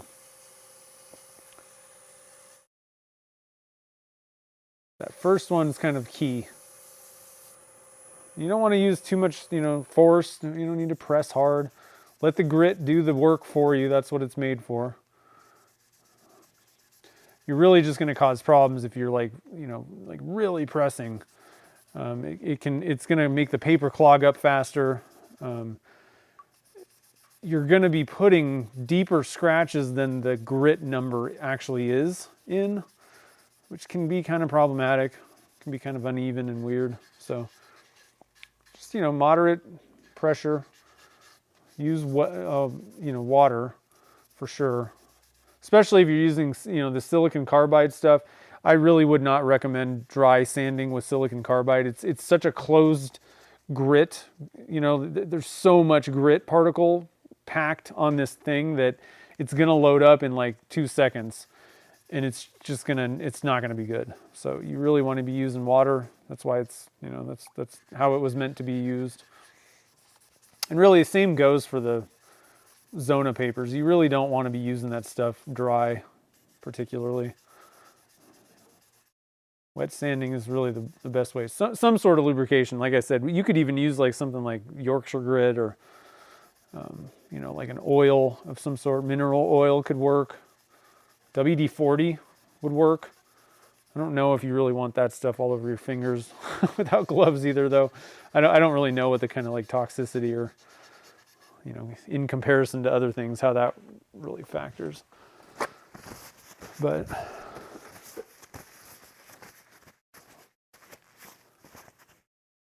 I would imagine that, like an oil wax mix is going to be a lot safer than WD-40. That's a chemical. I think that I can say with confidence. All right, so we're going to the green.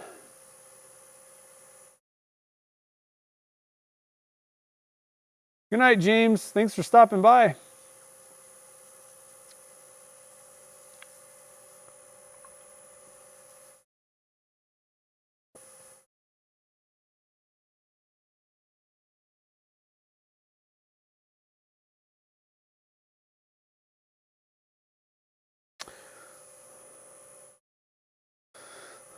We'll go a little bit long, but I do want to finish that section today. The nib section, part 2. I don't want to hold off another like week or do it on my own. I want you guys to see what's going on in this video, so we'll finish that up.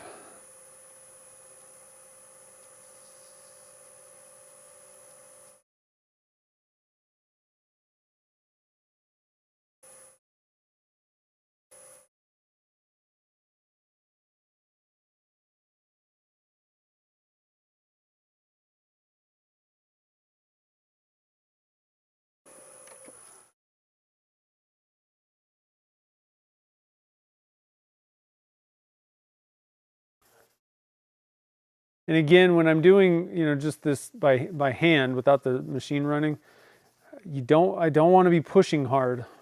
Just light touch, moderate pressure, not much. Let the polishing particles do their job. Okay. Go to the gray.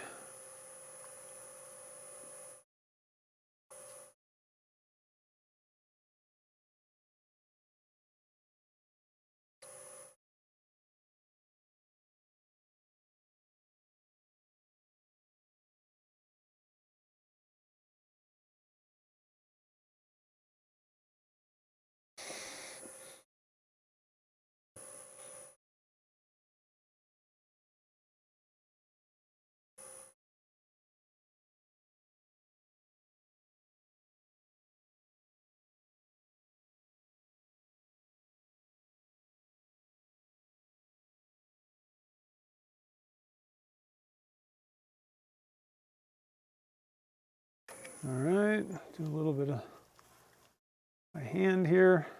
Woo, this pen's pretty cool looking, I think. Definitely different than what I normally would do, which is cool. I like to kind of step out. I like to stay in my lane a little bit. I was saying, even with these pens, I got a design and I kind of stick to approximate dimensions. It gives me a good guideline. I don't really have to think a lot that way. If all I'm trying to do is just kind of knock a pen out. However, eventually I like to kind of break out and try something new, and then you can kind of play around with that. Like I like to take chunks and kind of focus on something for a little while. So I'll probably be doing a little bit more with some transparent stuff. I think if I make a line of transparent blanks, I think I'm probably just making the Kitless length. That's it. You could make a regular, pen out of these, but they're not regular, but like a kit pen with the tubes. You could do it; it'd be fine. There's nothing wrong with it, but I think it would lose a lot of its character if because you really want to be covering up the tube somehow, and the best way on something that's extremely see-through is to paint the inside of the blank. And it just that paint ends up transforming what the blank, like the look and feel of it. It's going to transform it into something different than what you probably bought it for. Like how you imagined a pen to look when you bought it. And I don't like that idea. I think it should retain its feel. Now, if you're going for a diamond painting pen, then you don't really need to buy a Kitless length blank for that. So I don't know. We'll see. Because that's a good way to use blanks that are see-through. Because you're typically not going to drill out the center and mess around with a tube or anything like that. So diamond painting pens, they're a really fun project. If you haven't made one of those, they're pretty popular. Like, they sell well, and they're really fun to turn. And if you are thinking about maybe getting into those, and you're like, oh, but how the work holding, that's kind of an issue. Like, how do you hold the work? TBC Bushings has some bushings for that, and I think you can even make different like diameters. And so they basically, you just drill some holes in there. I think they're maybe 7mm holes. I forget exactly. I haven't done one for a while. But you can just pop it into the ends of the holes, and it's like the same diameter as the little tools that the diamond painting pens, the little nib things that you're going to put in there. Then you can kind of get your holding, done, but you can also kind of, it's a little bit of a bushing to give you a little guide to where to turn to. So tbcbushings.com. Best bushings on the planet as far as I'm concerned. Brian does great work. And he can even make you any custom bushing for any pen kit. So if you need something, if you do a lot of something and there are no TBC, the between center bushings available, he can make them for any pen kit too, which is pretty awesome. Well, I still managed to get water on my lathe, even with my lathe buddy. Problem was I pulled my tailstock back and I dribbled. So is that just a white? Okay. I saw another ring looking thing, but it's actually just white dye, or white resin. And one thing that I like to do, I like to use these softer Scott, the shop towels. It's a little bit softer material than like a Bounty paper towel. Those things are just pretty scratchy, so I don't know. I think that it's a better option to use these guys or something like it when you're doing the polishing. Okay, so back to step one. Let's get this done.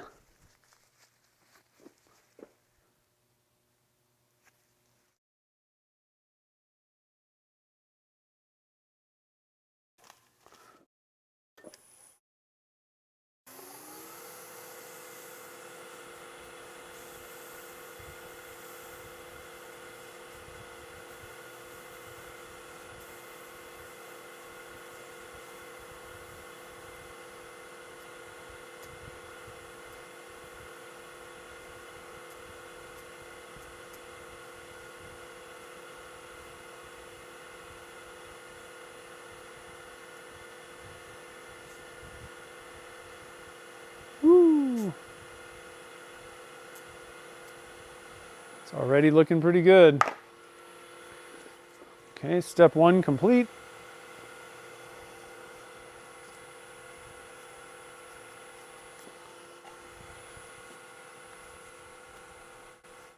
Nope.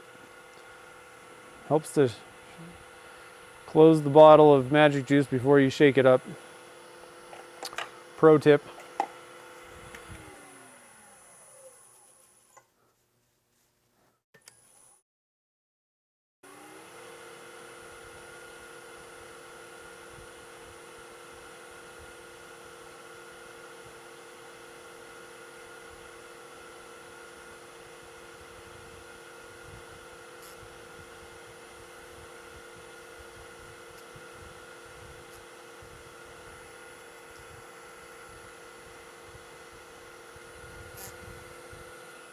All right, step 3. I can't wait to see what this thing looks like.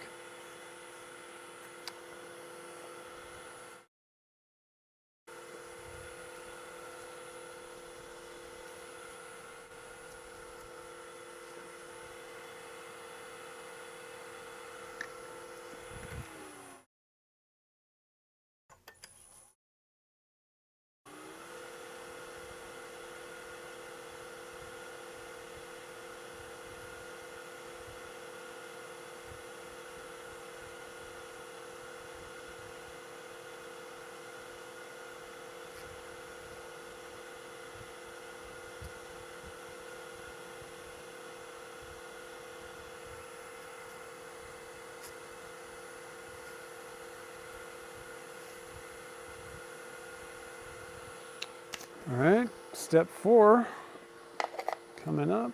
I'm going to close these bottles for next time so that I'm ready.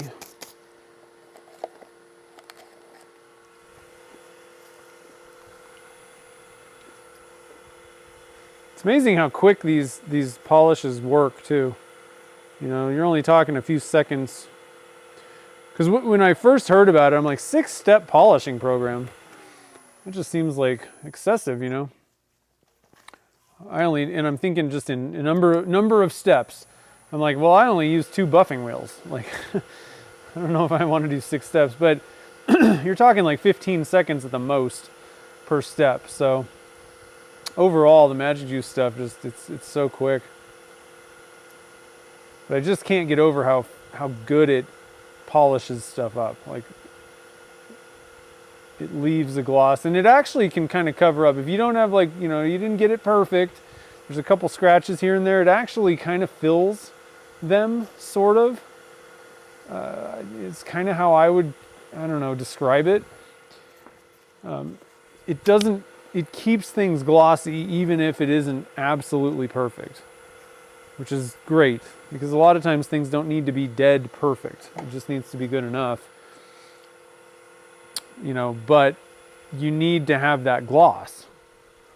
You know, if there's like a little scratch here or there, whatever. It's not the end of the world as long as the pen is shiny. You know, nobody's like, you'd have to, those cases where you'd have to pull out like a magnifying glass just to see a flaw. Like, it's just a lot of times it doesn't matter. You don't need to pull a microscope out and, you know, do all that as long as the pen is nice and shiny. That's the main thing. So that's pretty cool. Kind of help you out. Now, it's not going to cover up stuff. Like I said, the darker blanks, those things are just tough. If you're doing like a dead black blank, you're going to have to put some time into getting that thing perfect. And the problem with it is those scratches on darker blanks just show up better on the surface. So white, clear stuff, you can kind of get away with a little bit more with those ones. And it still looks good.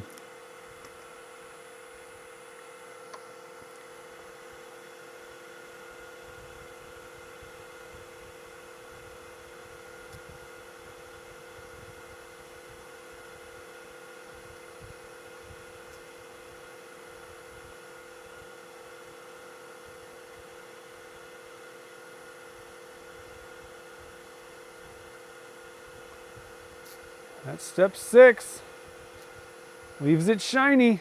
All right. Get the polish out of the way. Luckily, the section doesn't take very long to turn or anything. It's a pretty quick one.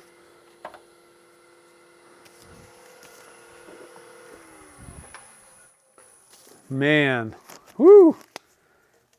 Look at that.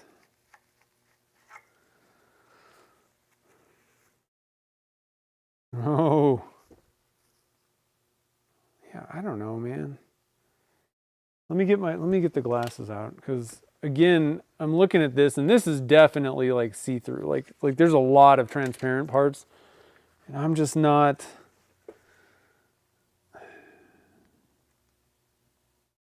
Yeah, okay, there are some like scratches in there. I think there is a little bit of oil. So, I don't know. Fully dried out. Well, I don't know.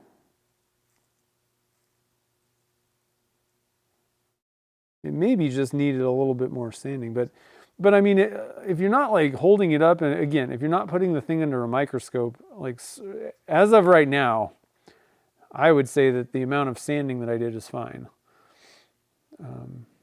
For me, for my taste, but man, that thing looks great. I like it. All right, so we're gonna swap them out. I'm gonna drop that in the sonic cleaner, and I'm going to pull the other one out, and let's take a look and see how that thing looks real quick before we do the section.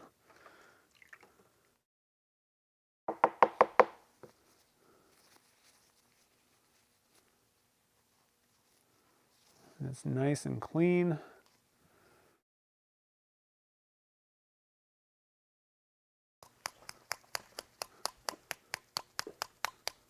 So I'm just trying to kind of get a little bit of water out of there. And then I'm going to kind of hit it with the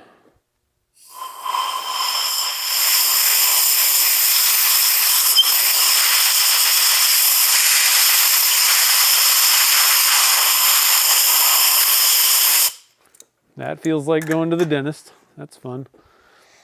But man, so that's after sonic cleaning. And remember, there was like all kinds of polish and junk up around the rim there. That's all cleaned out. And if I look down in, let's see, where'd my glasses go? I'm not going to put this together with the cap just yet. I'm going to wait till I clean that cap out. But I'm just kind of looking down in there and I'm not seeing, it's looking dry. So yeah, even the outside's got a little bit of scratching going on. But I don't know, let's see here. So I'd probably just kind of wipe this off with a little bit of a microfiber towel before I was done. But I mean, this looks pretty decent. It's not too bad. I'm going to turn up my light. It might kind of blow you guys out. Get some glasses back on. Not too bad.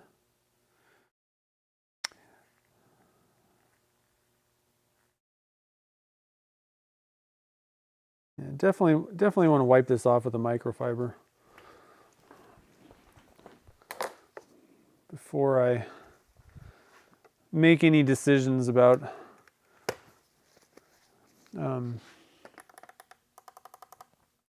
whether the going to just gray or having to go all the way up is something that is a must, you know. Oh, that's stuck.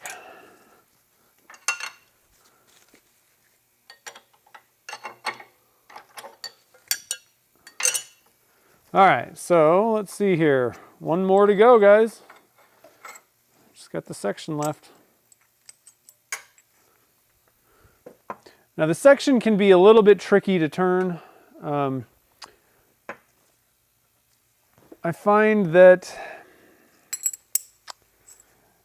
personally, I prefer having a little bit of support on the back side of this thing. That is not the right collet.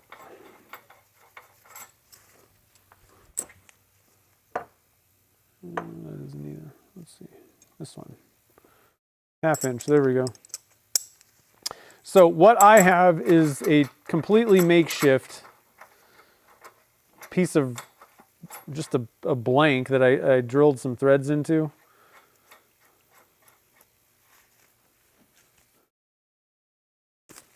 And they go around the threads on the back here. And honestly, I just had this, and so eventually I want to make something a little bit different. But then I can bring my tailstock up, and I'm not putting pressure expanding those threads out. I'm just putting the pressure on the back of this blank thing. And you don't have to, it doesn't have to be this long. I just literally had this. This used to be my mandrel that I would use. I would basically chuck this thing up, and it would be sticking off this side. And that's another way to go. But this is not a bad, this is very simple to make. You can make something like this yourself. And I find that I don't know, it just seems like it makes a difference. It keeps things kind of, it keeps that section from wobbling. Now, a lot of people just turn it with nothing. The tailstock is completely gone, backed off. And a lot of people blow up sections, and it's probably because this thing's, not fully supported. So if you want to do that, that's one way. Now, there's somebody making mandrels that what I think happens is like part of it goes all the way through, and you can just use that to kind of to hold it. I haven't seen those things yet in person, so I'm not sure exactly how that works. But I do think that you're going to get a lot less broken sections if you support the back side of it. So just wanted to share that. Anybody?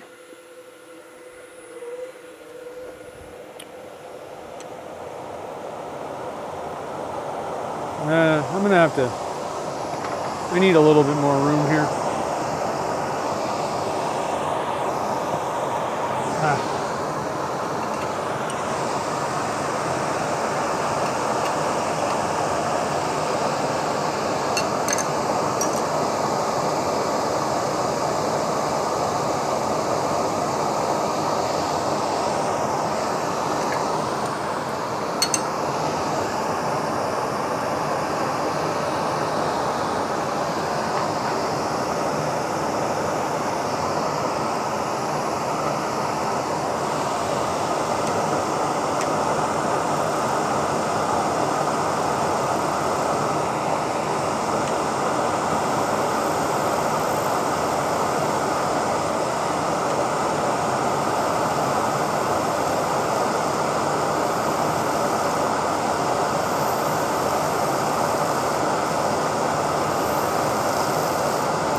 All right, now I got some numbers on my sections as well, so I'm going to look at the ends. I don't really care what the middle is because I'm going to kind of curve it a little bit. I usually go for kind of like similar ends and then with a little bit of curve in the middle. A lot of people like taper and do different stuff. So it'll just be up to you how you want to, set up your section. But I can't see. I need light.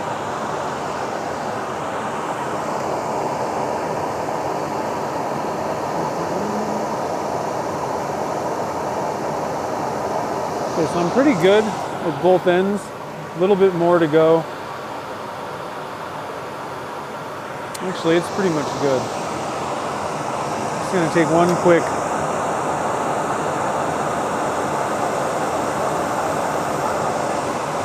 pass.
Okay, I think we're done.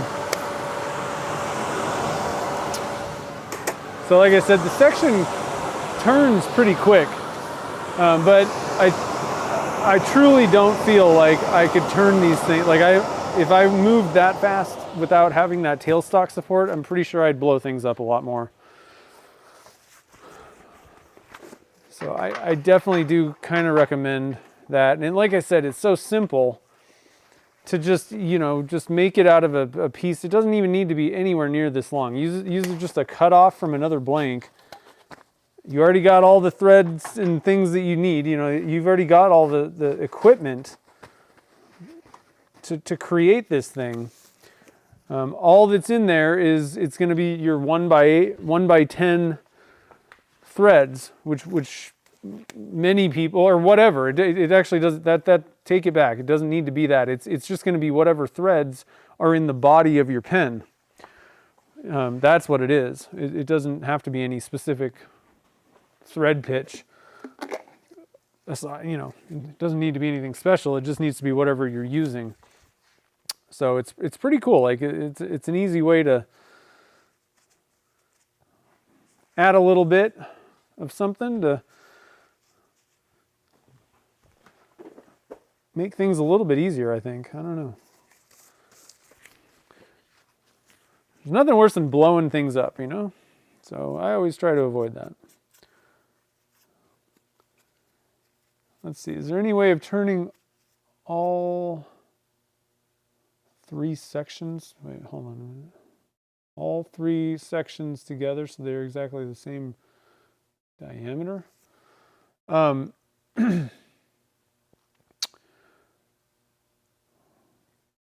to think. I don't know.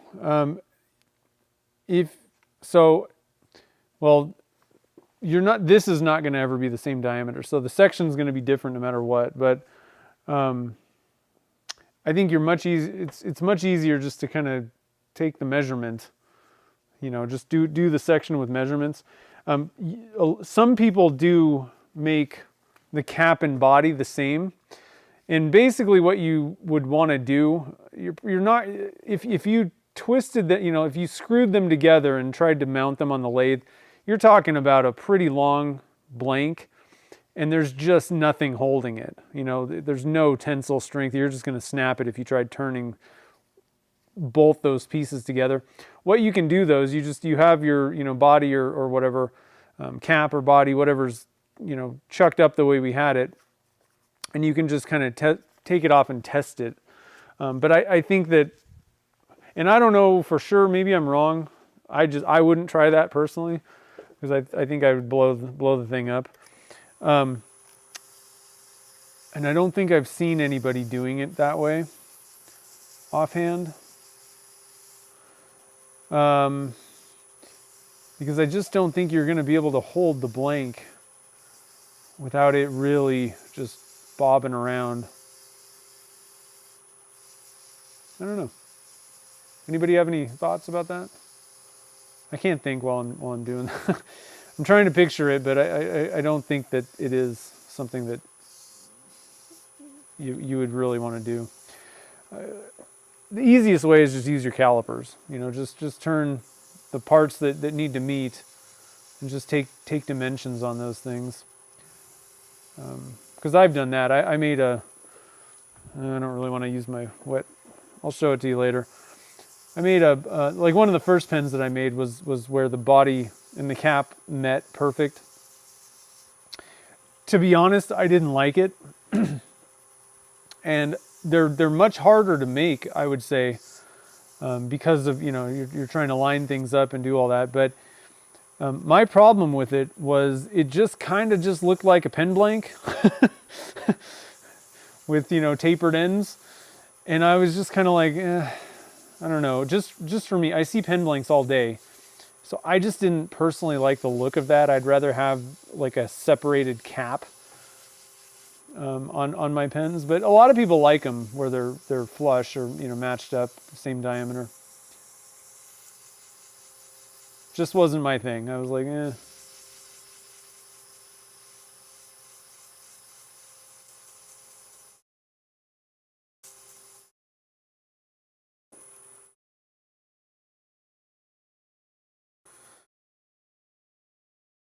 So now eventually I'm actually going to flip this blank. Let me do a little bit of, I guess, very soft, very light. I'm going to do a little bit of this here. But eventually what I'm going to do is flip this thing around. I like to sand the majority of this way, in this like orientation or whatever, where the threads that would go into the body, the threads that are on the section, you know, the tenon, is being covered by this little mandrel thing. That way I can't sand the threads. I can't screw up and mess that up. But what I like to do is I like to flip this, get rid of the metal, you know, this side, flip it around. I'm going to have to get a different, you know, collet or whatever, but flip the work holding around. And then I like to kind of work a little bit on that end, you know, of the nib, because it would be this side. That's where the nib itself kind of goes. And I just like to kind of round that over a little bit just to make it look and feel nicer. So we'll do that eventually here. Oh, helps to sand on the sandpaper side. I was like, that didn't feel right. So you'll see what I mean in a minute, but I do like to do the front. And frankly, I kind of, you know, I used to do these sections when I first did these things. I would actually use this. This was the mandrel that I used to turn it. And I kind of like that. I don't know. I'm on the fence. I think I think this is a weaker way to hold it if that's the only way that you were holding it. It's much better to have, you know, with this mandrel, the metal one on the you know, left here, there's actually a bar that goes in there and threads in. So you're getting better like holding by using this type of mandrel. But I don't know.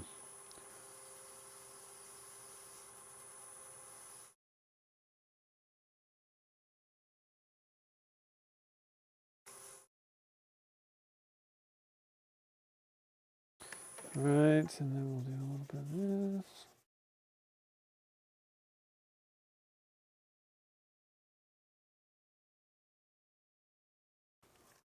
Head on to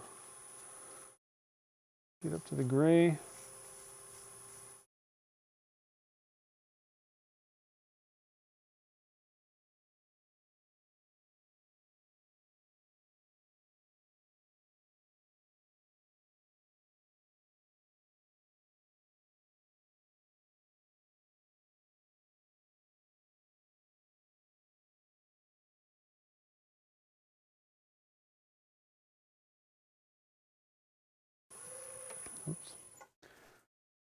A little bit of this.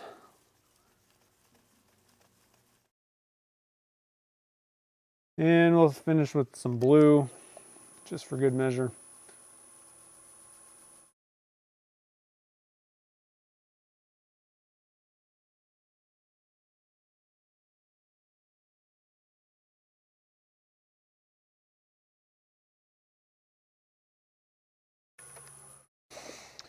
All right, and then we'll move on to our magic juice.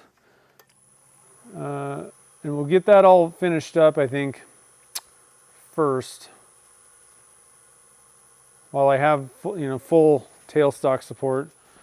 And then we'll just do a little bit of work on that front side. It doesn't really require a whole lot. Just a little bit of kind of a round over, just to make that corner not so sharp, the front edge of the section there. Frankly, I don't know any other way to do that than flip it around. Yeah, I guess yeah. There's no way to polish it for sure. Oops, actually I want my tailstock. Okay, so magic juice time. And then we'll have to bring the magic juice back. I'm gonna put this right here. I'm gonna kind of tilt this just so it's out of the way a little bit there. Gotta go get another paper towel.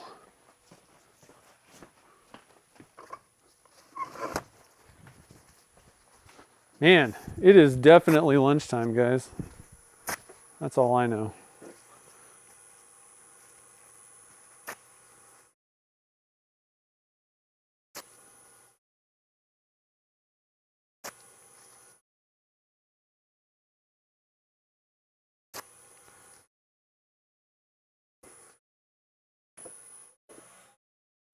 All right, so step one. Nice thing about the section is you really don't need a whole lot of magic juice. That was way too much, probably. And it goes pretty quick.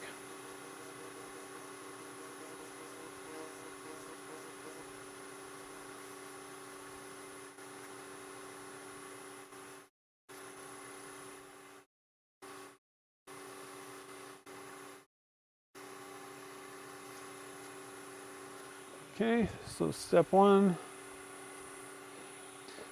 Let's see here. We got Randy's asking, mentioned a while back about ordering a 13/16 collet. Yeah, I have like all of them.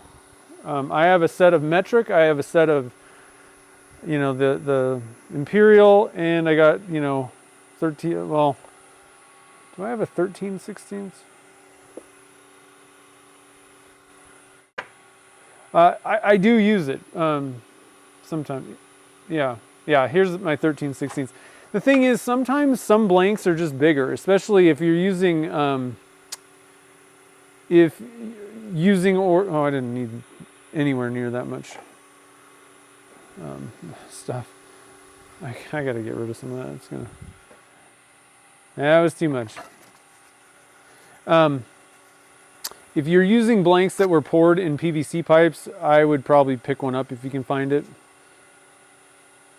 It just makes, it's really nice to have the right fitting, the right fit.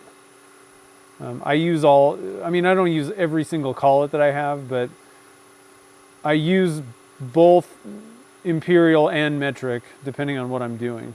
And some of these mandrels, so this is the other issue for me.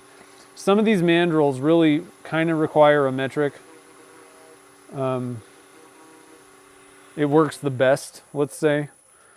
And so, yeah, I use all of them basically. The collets themselves are not particularly expensive, especially you can get like a set of like metrics, and I just buy the cheap collets themselves. I don't do anything special with those. I don't think that it's worth buying a cheap collet chuck, because if that thing's not running true, you're going to have issues. And I made that mistake in the past.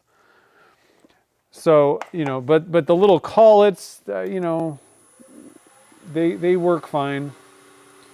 Even the Chinese made ones generally are pretty decent. And so you can get a little set of them with imperial and metric for not too much money. And then that way you're just covered. I tend to be that way. I like to just have, you know, whatever size I need. Anyway, though, if you, I have a tough time recommending things like that to people, because I am the type of person that I would rather have more tools than less. So I just generally go get a set because I want the thing to fit and work, you know, as good as it can.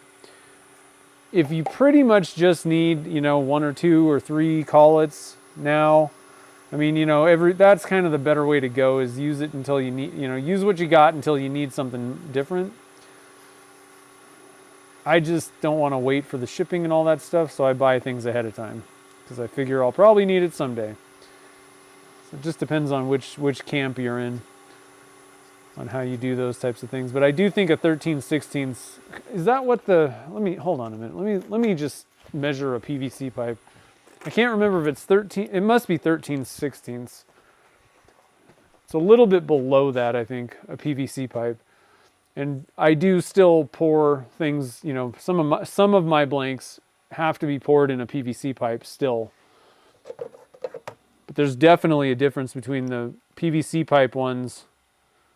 All right, so it's like 19. It's looking like it's like 19.5 millimeters or so. Somewhere in that vicinity is the diameter, inside diameter, which is, what's 13/16? Where are we at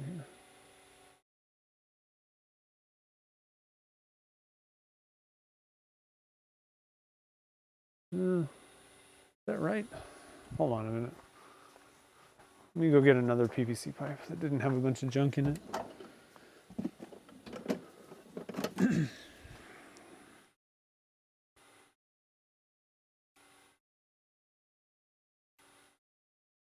Oh, no. So 20.8 millimeters. Let me just do decimal. 0.818 is a PVC pipe. 0.818 is a PVC pipe inside diameter, and 13/16, where'd that go, is 0.8125. So yeah, if you're turning PVC pipe blanks, I would probably try to pick up a 13/16. Let's see, 4, where are we at here? I think I'm on step 5, pretty sure. Yeah, little machine shop is good.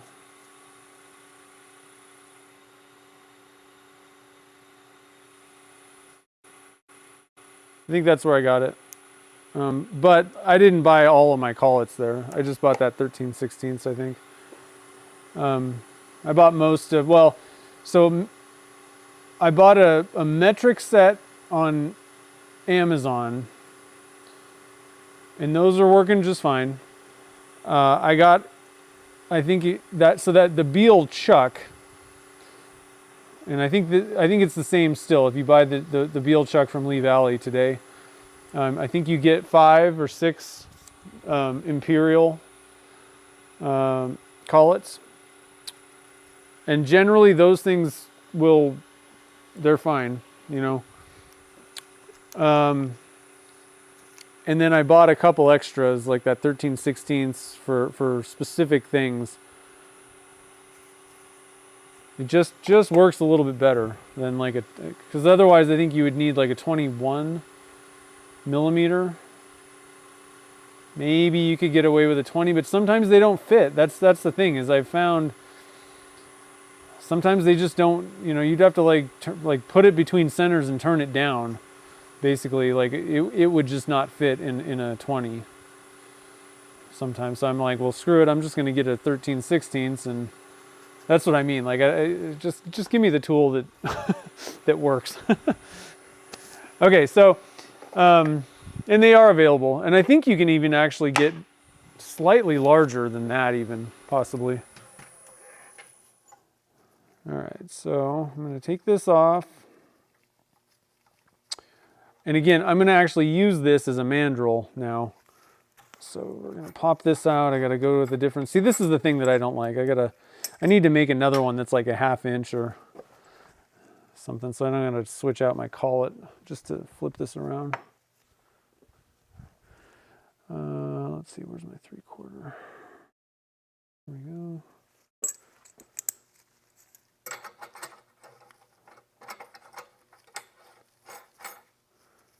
And this guy pops in there. Try and get this. There's a spot that it. Okay, now what I want to do though is this corner, this front edge is just square, and it's like kind of sharp, and that's like kind of where your fingers are, you know, messing with this thing. So I like to flip this guy around and do just a little bit of shaping on this so that it's not just like a really hard, sharp, you know, not feel good kind of thing. And I just do this, you know, with sandpaper. Pull out the 600. And you can even get the front, because that hasn't been sanded yet.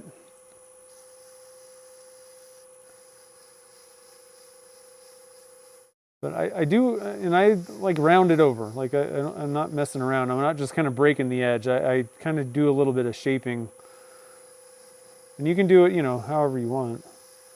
This is just kind of how I like doing it. Gives it a little bit more of a machined kind of look, finished look, having a little bit more than just a knock the corner off kind of thing.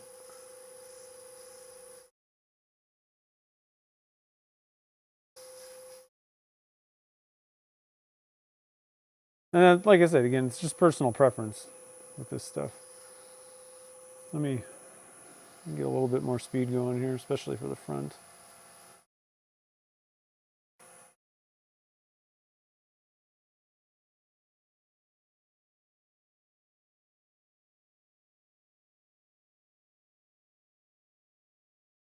Okay. And I just run through these. I'm not, you know, there's not even barely enough material for me to worry if it's got a little bit of a scratch on it or something.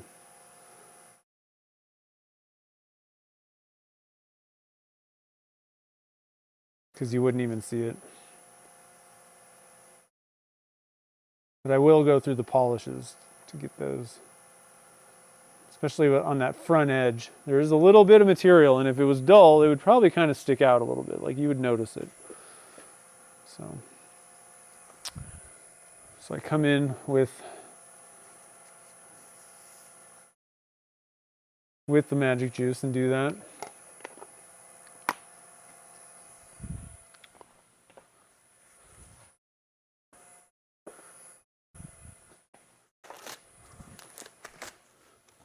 All right, I gotta go get some more paper towels real quick.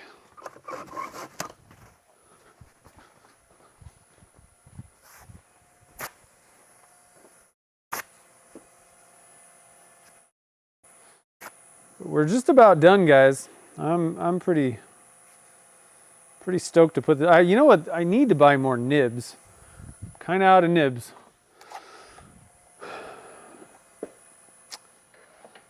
That's the next step. There's always something, you know. So I really don't need much at all. Just a little drip.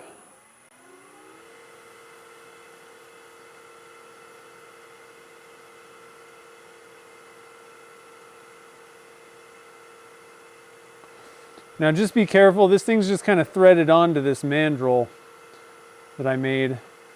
And it can kind of come unstuck, you know, unscrewed. So just be, if you're gonna do this type of thing, just be aware of that.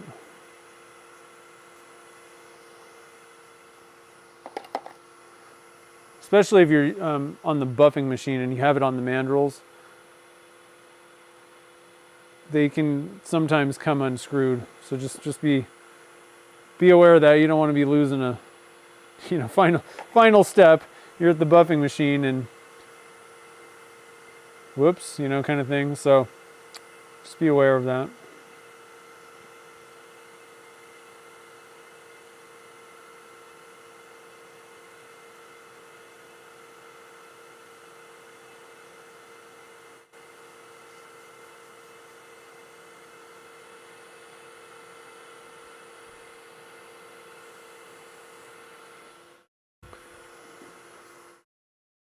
And let's see here.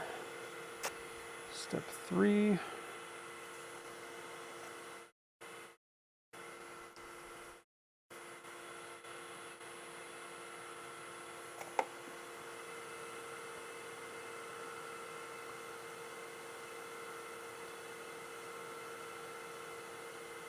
Picture pipe, PVC pipe. Yeah. Yeah, the 13/6. You don't need a 13/16 if your blank is 3/4 inch.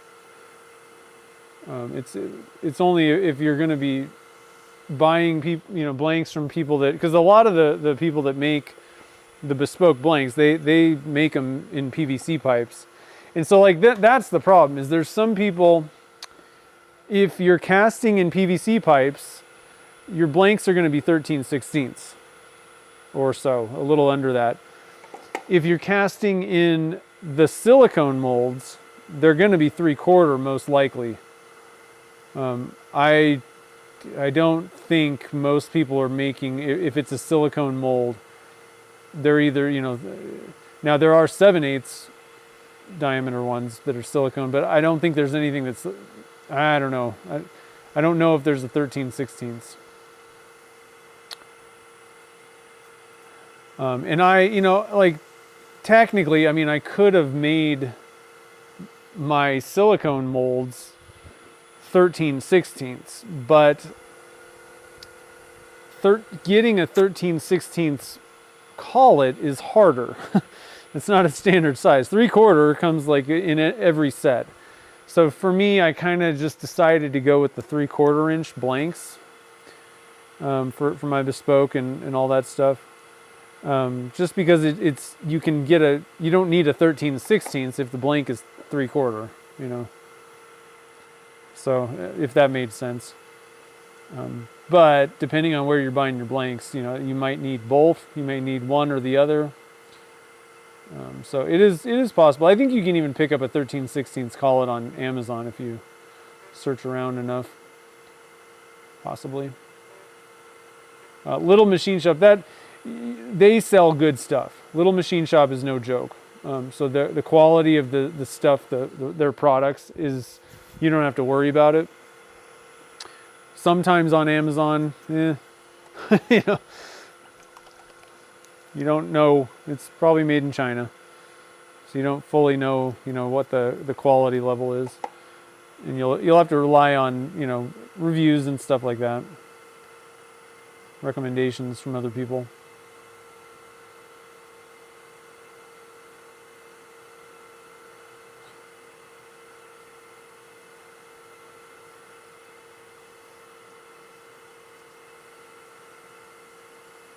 All right, so the section is done. Let's see if I can zoom you. Ooh, that's looking nice.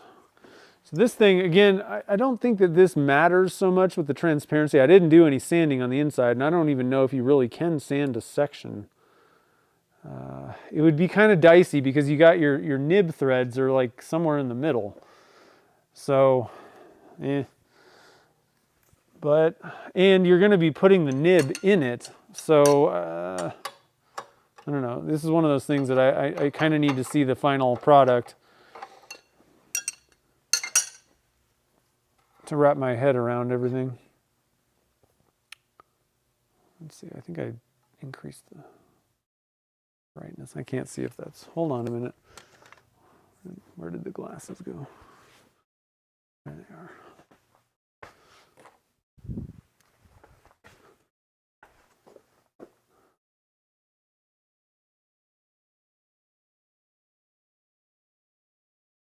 Seems awful dark. No, that's because there's no light on it. Hold on a minute. Let me get right there.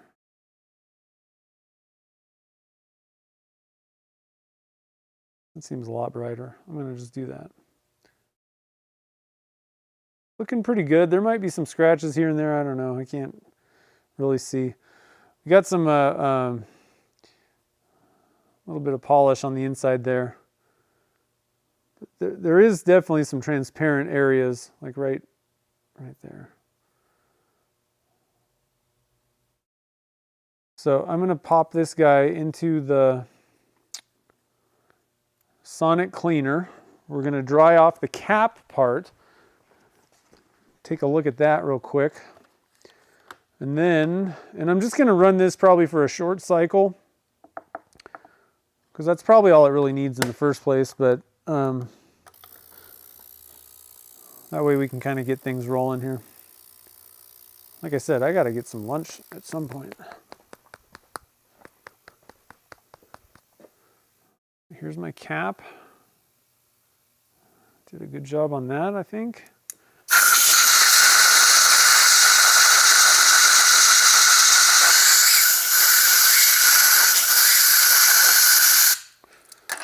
I just blew that off. I'm going to put my glasses back on so we can see. I need to get, hold on a minute. I need to get a microfiber, because I'm putting fingerprints on this, and so I can't tell. I can't tell if it's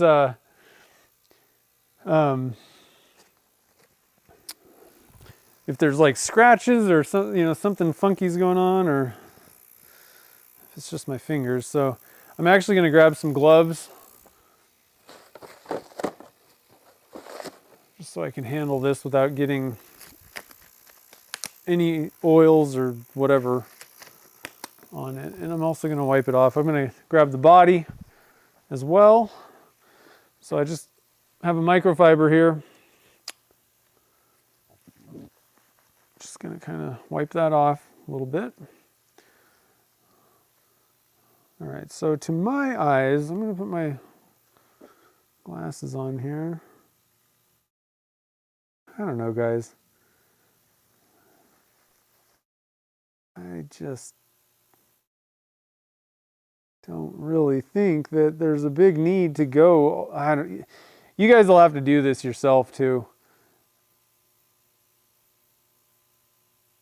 I can't tell if it's like I think it's kind of frosted on the inside, but it looks fine. I don't know. I don't know that for most of the pens that I make, I don't know that I'm going to be sanding and polishing up to like the infinite degree on transparent areas, because this doesn't look bad to me. Now, I am going to do a test eventually and just kind of see what the difference is. I would say that there is like kind of it's really tough to tell, because the outside is totally glossy, like clear.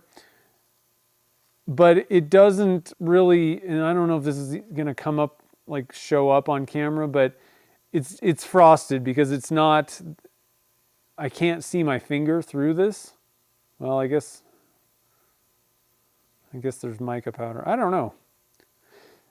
I think it looks fine. And all I did was, and so what I'm talking about is the inside, polishing the inside. All I did was, sand up to the gray zona. I didn't even go to blue. I just wanted to see, does it kind of create like a frosty effect? And I do think it's kind of frosty. There's a little bit of a frosted effect. I can see it on the cap, because this one is definitely see-through.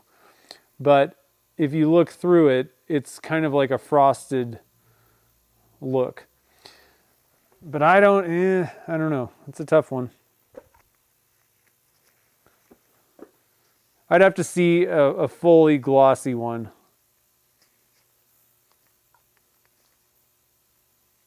And you know what's crazy, guys? The threads for these two pieces I didn't even mess with it, and they matched literally perfect. My marks, like it was like lottery style. So this thing is matched up. You know, the triple start threads are, it depends on which one you started on, but one of the spots, it was perfect. I was like, what? All right, so I'm going to turn that off. I went a little longer than the shortest cycle, but that ought to be clean. I'm just grabbing the section here real quick.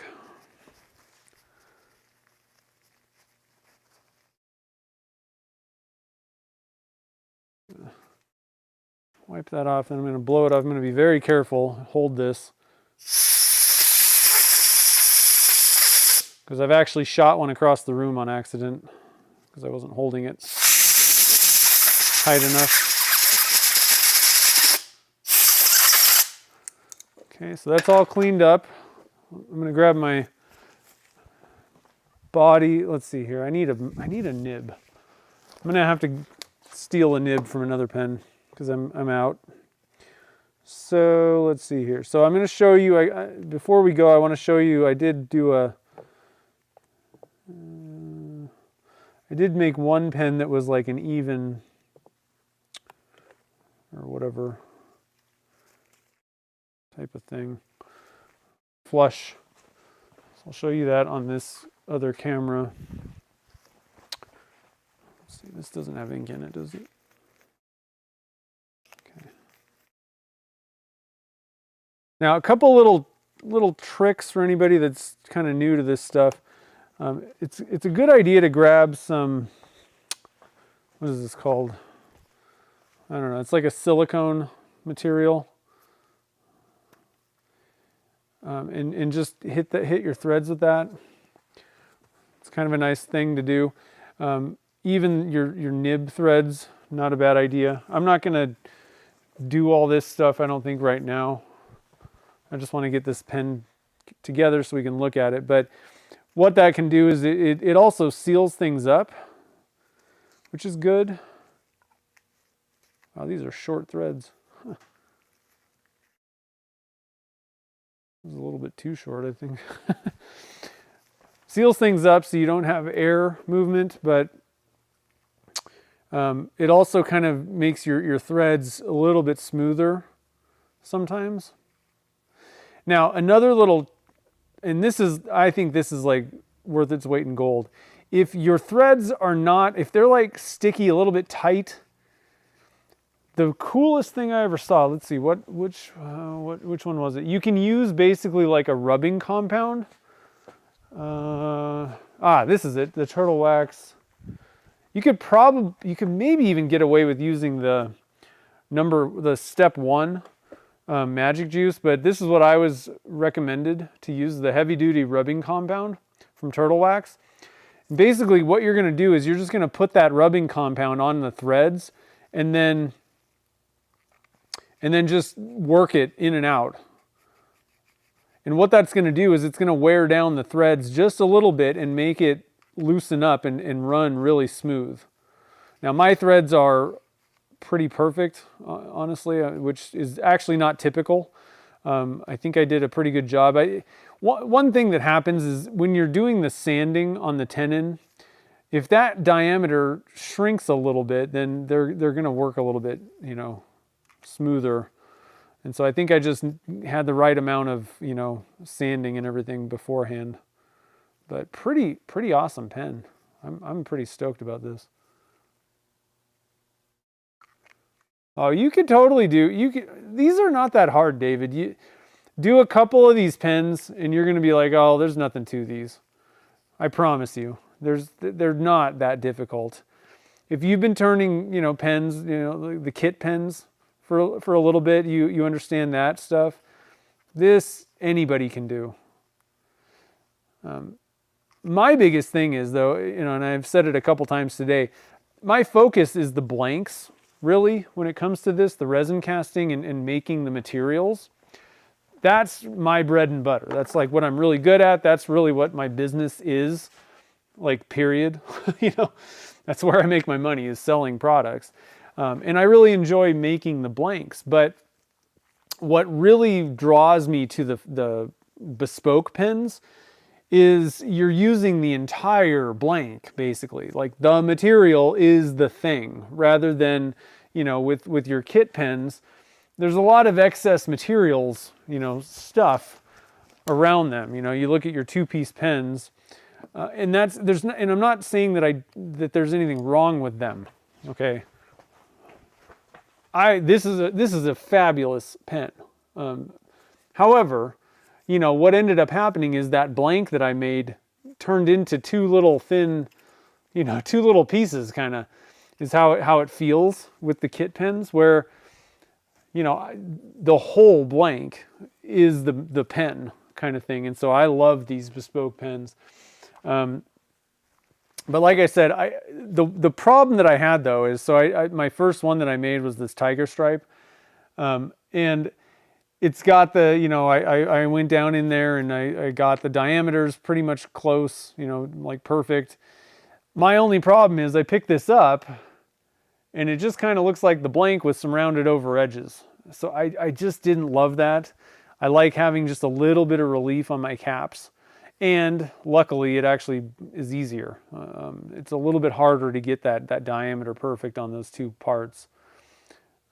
They look fine. They look cool, but like I said, it just made me, I was like, that just kind of looks like the blank. So I like having a little bit of a cap to separate things personally on mine. But overall, so here's kind of my takeaway on sanding the inside on these the transparent blanks. It did leave it like kind of frosted on the inside. So the thing is, I think you could probably get away with, honestly, like if you were okay with like the frosted look and whatever, you didn't need it to see all the way through and it was like perfectly clear and it looked like it was extruded acrylic, like, the mass-produced pens look like. If you're cool with having like kind of a frosted inside, I think you could easily get away with just sanding 600 and then green. I did the gray too. I think you could stop at green and just be like, it's got a kind of a frosted look. And I think you're going to get it looking, because it looks even at least, right? I think it's doable going for this kind of frosted look. I'm not sure that you really even need to mess with going up to the gray. You could probably just leave it at the green Zona or whatever equivalent that is, somewhere like around like 1,000 grit. And I think you'd be fine. And it looks great. The outside looks cool, nice and glossy, but there is kind of this, frosted kind of look, right? And it kind of obscures your nib. So if you're okay with the frosted look, that's all that you want out of the pen, I think you could just stop at green and move on with your life. If you want to be able to, see perfectly through this thing, you're going to have to probably go all the way up, Magic Juice or whatever polishes, and do like the full thing. I think you could probably just get away with going with all the way through your Magic Juice, or not Magic Juice, all the way through the Zona papers up to white. And that's probably going to be good enough. There may be a way to kind of get in there, maybe with like a Q-tip and hit it with like your, 5 or 6 with your Magic Juice or something like that. So that's kind of what I would do personally. So I will do another pen. I'm looking at that green, the green one that I made. If there's enough left after the Pen Blank Club, I might keep one of these guys and turn one of them.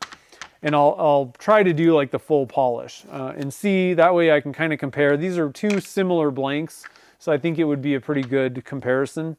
And just kind of see what the differences are. But, holding this up, again, the cap is pretty transparent and it's fine. It doesn't look like it's all like sandy scratch, like you didn't do anything. I think if you did nothing, it would look terrible. You'd have like drill marks and just junk going on in there. But as long as you hit it with like a 600 and then maybe the green, maybe the gray, I don't even think that that's even necessary. I think you'd be fine for dealing with that internal sanding stuff.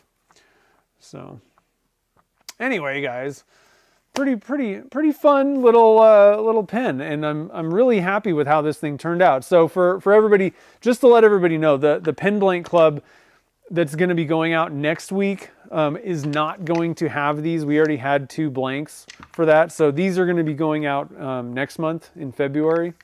And so we got, for the Pen Blank Club members, you'll get one of the 3 different colors that we made. So pretty cool. I'm pretty excited about that. Pretty fun pen. Can't wait to share this on the grams and the YouTubes here too. Like I said, I do need to go get some more nibs though, because I'm kind of running out. So anyway, guys, thanks for sticking around. I know this is a pretty long one. I got to go get some food in me, and then I'll get these things posted. A lot of times the iPhone, like I post on Instagram, I can kind of capture it better with the lighting and everything like that. So if you didn't really feel like you got a good look at this, make sure to follow on Instagram or check out the YouTube Shorts. I post everywhere, or TikTok. I don't really do anything on TikTok except post the thing and then kind of leave. But Instagram and YouTube, be looking for that, because I can get like kind of a better angle of lights and all that kind of stuff on it, and it usually turns out better. But overall, pretty happy with that. It turned out pretty good. So cool. And hopefully you guys got an idea of the other thing, going back to, again, making the blanks. This was a little bit of an experiment, a kind of playing around with the transparency thing, and we kind of did like semi-translucent and kind of messed around with some different stuff. Hopefully this gives you guys some ideas on, if you're going to make your own blanks, what to kind of expect. If you kind of mix mica powders with transparents and some glitters and all that kind of stuff, hopefully it'll give you some ideas of some cool blanks to make. So anyway, guys, we'll be back at it next week, next Saturday. I'm not sure exactly what we're going to do. I got a couple ideas. One of these days, I want to turn some of those beads. The Turner's Warehouse bead kits are just phenomenal. They're really cool. And I just keep forgetting to like grab some cutoffs and make some beads. So maybe we'll do that next week. I don't know. So anyway, guys, I hope you have a great rest of the evening tonight. Yeah, sorry, I got like totally sidetracked. I saw something back there. Hopefully you enjoyed seeing this thing come together and getting some ideas on it. Hopefully it'll give you some good ideas to get in your shop and make something kind of cool like this too. For the bespoke pen makers, definitely don't be afraid of transparent blanks. I don't think that it was too difficult to deal with the internal sanding. That was pretty straightforward. And really, it's going to be hard not to, have my wife steal this one from me. So anyway, guys, have a great night. And thanks again for joining the fun, and I'll see you guys next week.